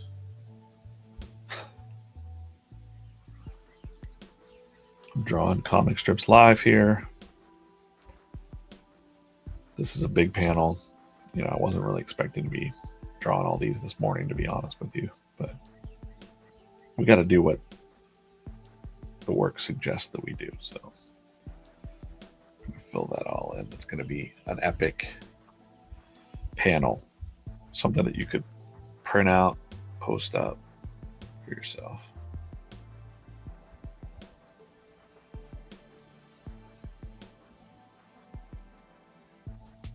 Gary hates 8th place trophies, by the way. He hates them.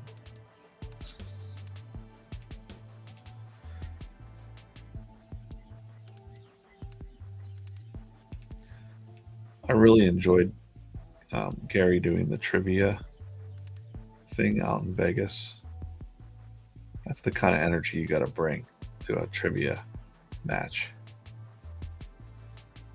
That's who I want on my trivia team at the local brewery. Maybe I can get Gary to come down and do a trivia night at the brewery.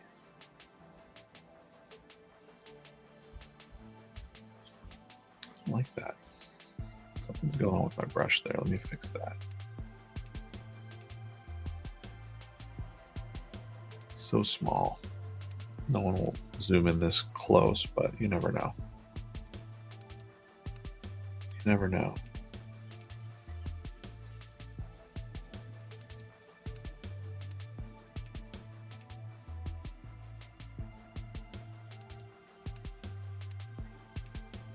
Want it to be at least a little tight there. All right, great. That's fine. We need some trivia team. Oh yeah, they should do a trivia at VCon. Oh boy. Quick, somebody from VeeFriends organize that. Write that idea down. Tell the events team. That's a good idea. VeeFriends trivia. How many times has DJ hid the cat in the comic strip? Go. How many times has Humble Hedgehog appeared?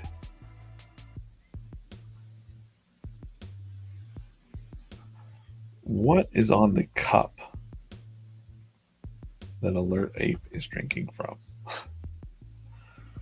Comics trivia. How many times I'm trying to think of something I hear over and over again on the Fanatics live streams.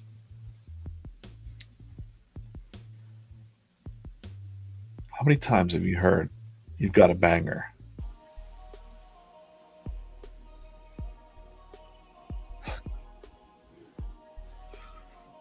A lot. We're at 665 watching right now. That's pretty amazing, guys. Thank you.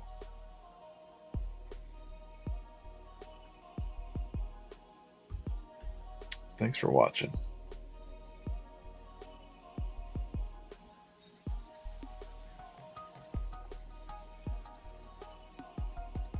It's Wednesday.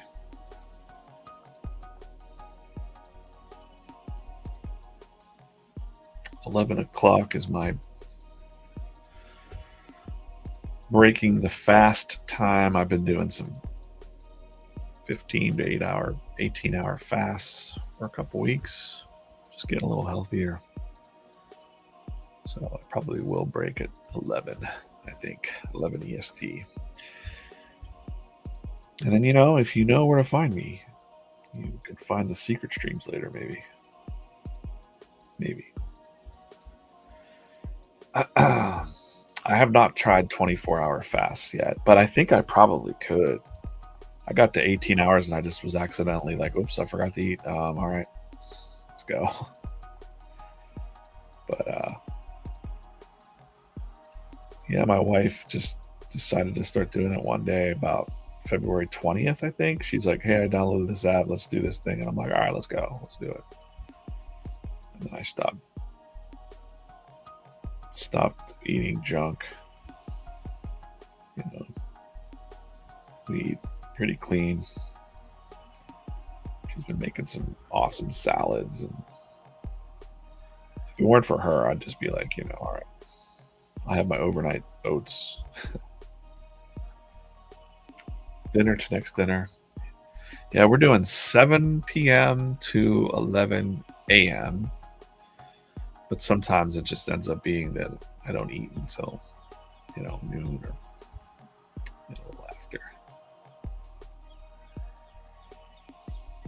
I'd say my body doesn't really miss anything. I'm not really craving anything or anything like that. I kind of feel like an athlete where like I'm really focused on these comics and like the craft, and when you have something that you're really focused on, there's been a lot of times in the past too where I would just forget to eat, because I'm just flying through, or I'm just in the zone, but I realized, well, I gotta fuel myself with healthy things instead of bad things. It's very being self-aware of that. Just like people in your life, like, when you eat bad food, you did it. You're feeling like junk because you slammed McDonald's or something like that.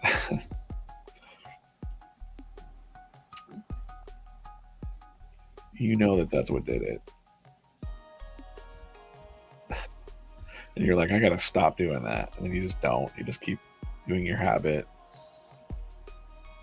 I used to stress eat a lot. Like, when I had a period in my life where I'd be like, nothing like crazy, but like I would like be so busy. I'd have some stressful meetings at work.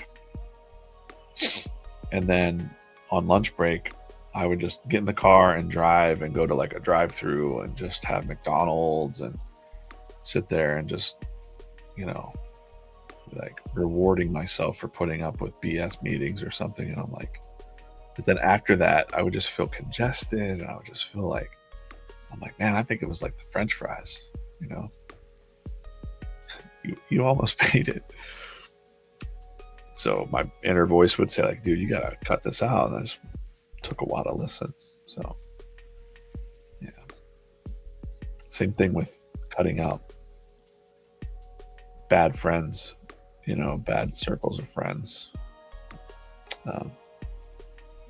Really just cutting out negative everything, negative foods, negative people, negative media, trying to be, mindful of what you take in, because then you become what you're taking in, if that makes any sense. I don't know. I think that's pretty much the simple truth, right? Your body's going to take what you bring into it. I read an old book. I think it was written by the same guy that did Think and Grow Rich, the Napoleon Hill guy. I think he did a book that was like a follow up, like healthy something something, and it was like some old school stuff. But he was like, sugar is the devil and all this stuff. And I'm like, whoa. He's like, it's poison. Why would you eat this candy bar? It's gonna poison you. And I'm like, wow, bro, slow down a little bit. Like, it's all right. I'm gonna eat this Snickers bar. It's gonna be good. But the older I got, the more I was like, I think that dude was right. I think sugar was like poisoning me. And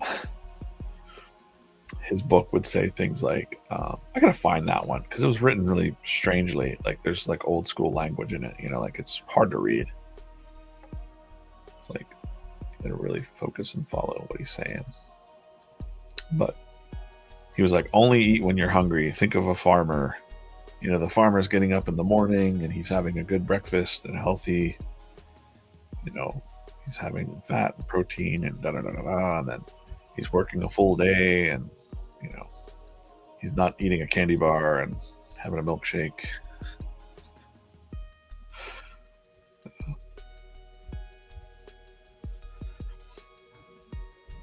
Yeah. Bored eating as well is bad news. Like, um, that's probably just a ritual.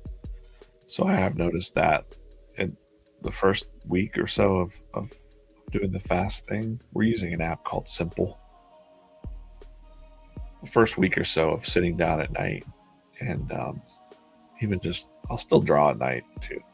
Like, I'll draw at night as well. So I'll sit on the couch and maybe watch a little something occasionally. And before, I'd always like to have like a little snack or, you know, I was drinking my calories. And the first week it was tough to resist. Like, I need some pop chips or, you know, I need something. And now we don't nighttime snack. And I don't really miss it. So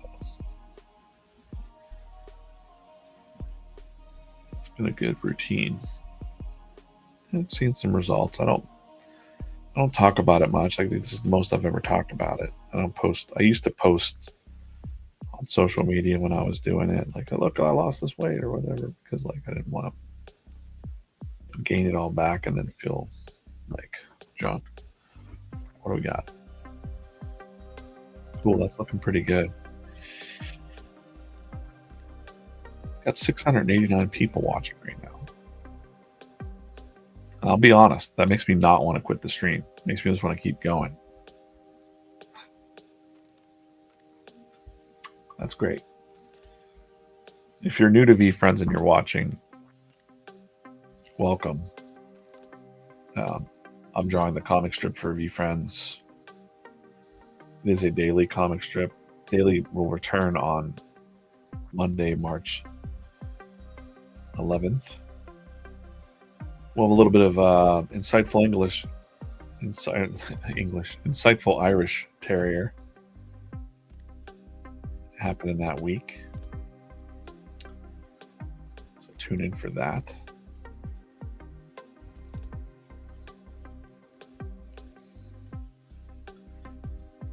I need like more of these shapes happening in the front.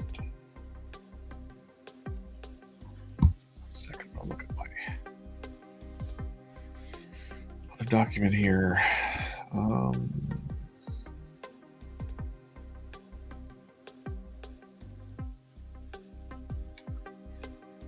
Yeah, it's really easy to fall into a rut and not eat healthy or not take care of yourself. It's real easy to get bored and just be like, I guess I'm gonna go drink or I'm gonna go have some nachos or something. But I've been really focused on trying to live a lot longer. Let's see.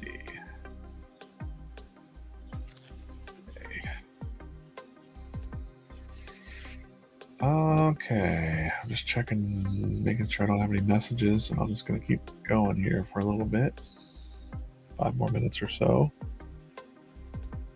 You know, just This is like a little bit of a break up here. I'm gonna turn back on the ant. I'll show you what we do for coloring. So I'm working in multiple steps right now. Just a little bit here, a little bit there. It's a little bit dangerous because I know that his base color is basically this gray. So I'm just going to fill his body in. Purple. Do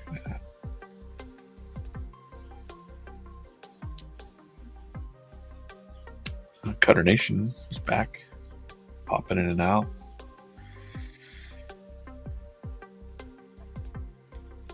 Thanks for watching. Wonder if we can get up to 700 watching live. That'd be cool. I'm over on the Restream app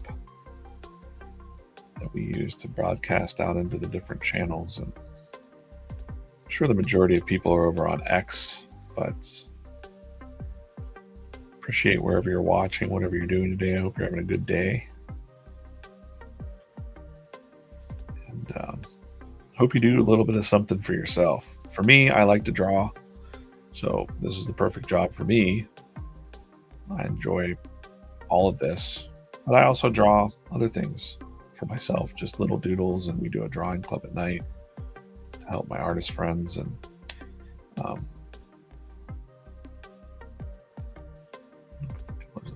front, I'm going to color up this ant,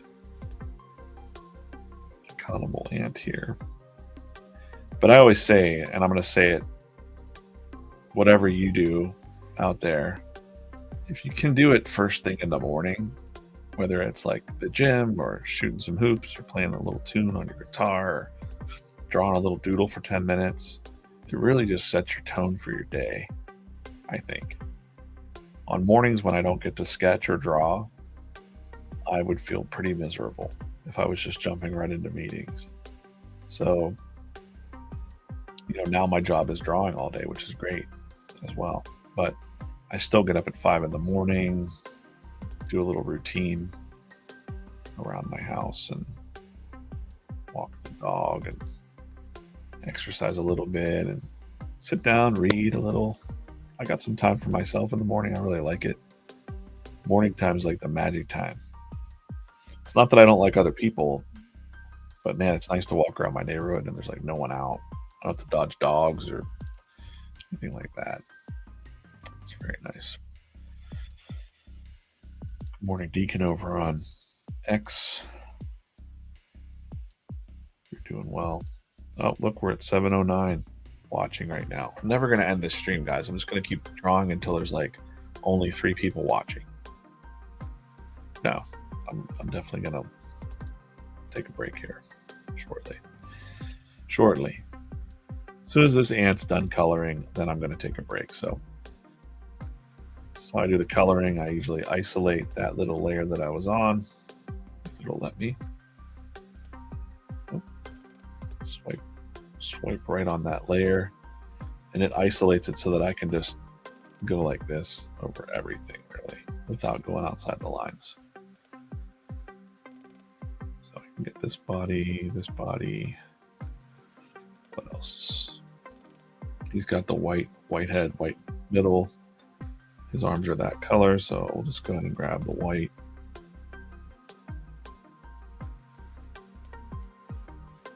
Make sure I'm testing the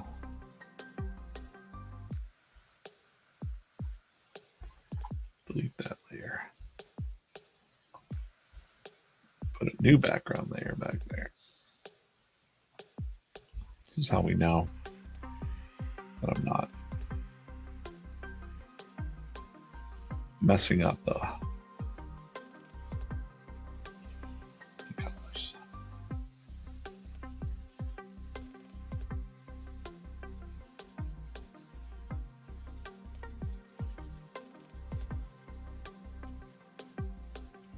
Let's grab that shadow from the other ant, make sure I'm on the right layer again. That's good. 2 hours, 29 minutes in this stream. That's a pretty good drawing session here. Appreciate everybody watching. If you're new to VeeFriends, this is VeeFriends, created by Gary V. Gary Vaynerchuk. You may know him from Wine TV.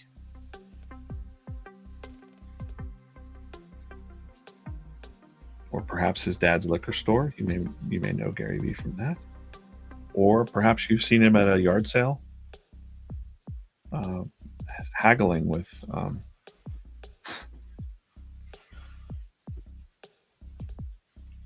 old ladies. So,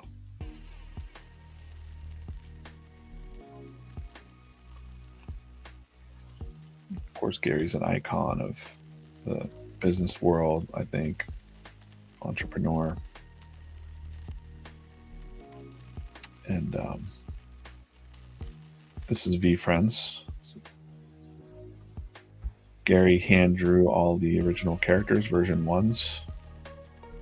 Then we got the version 2s, which are the trading card art. And these comic strips are kind of based on the version 2s, but they also kind of have a little more animated.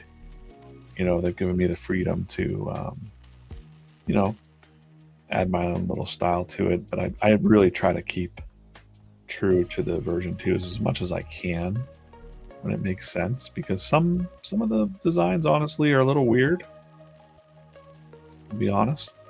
Not Crash Bandicoot, Big Game Bandicoot, a little weird, strange, doesn't really look like a Bandicoot, but do my best to mitigate that. When do you make new layers? Austin asked, when do I make new layers and what's my rule with that? I'll show you in a second here.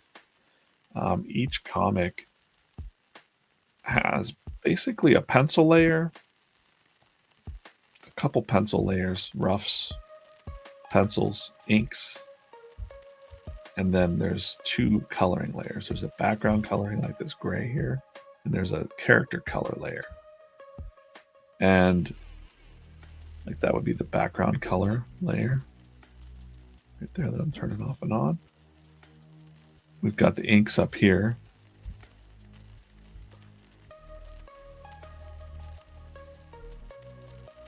Inks are up there. And then we've got the pencils, which are very faded out right now. Where are they? And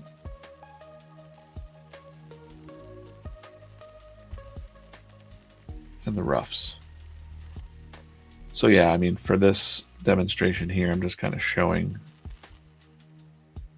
I'll usually do all the coloring at once, but just wanted to hit this up. A little bit interesting outro of the stream to color up the ant here.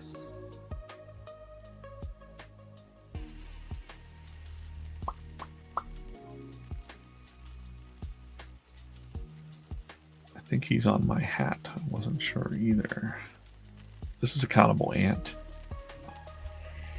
for those that are asking.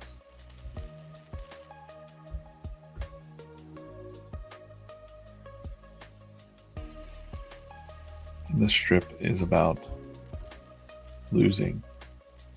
Now, I'm even kind of going to go back to this. Oh, nope. Go to VeeFriends. I want to check something because I don't think I'm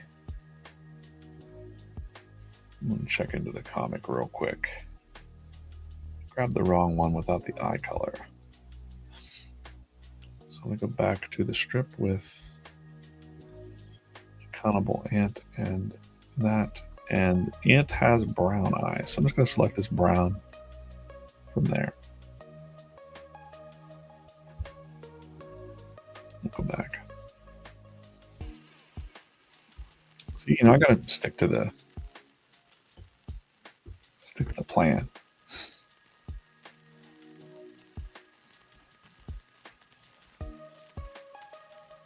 got little reddish brown eyes.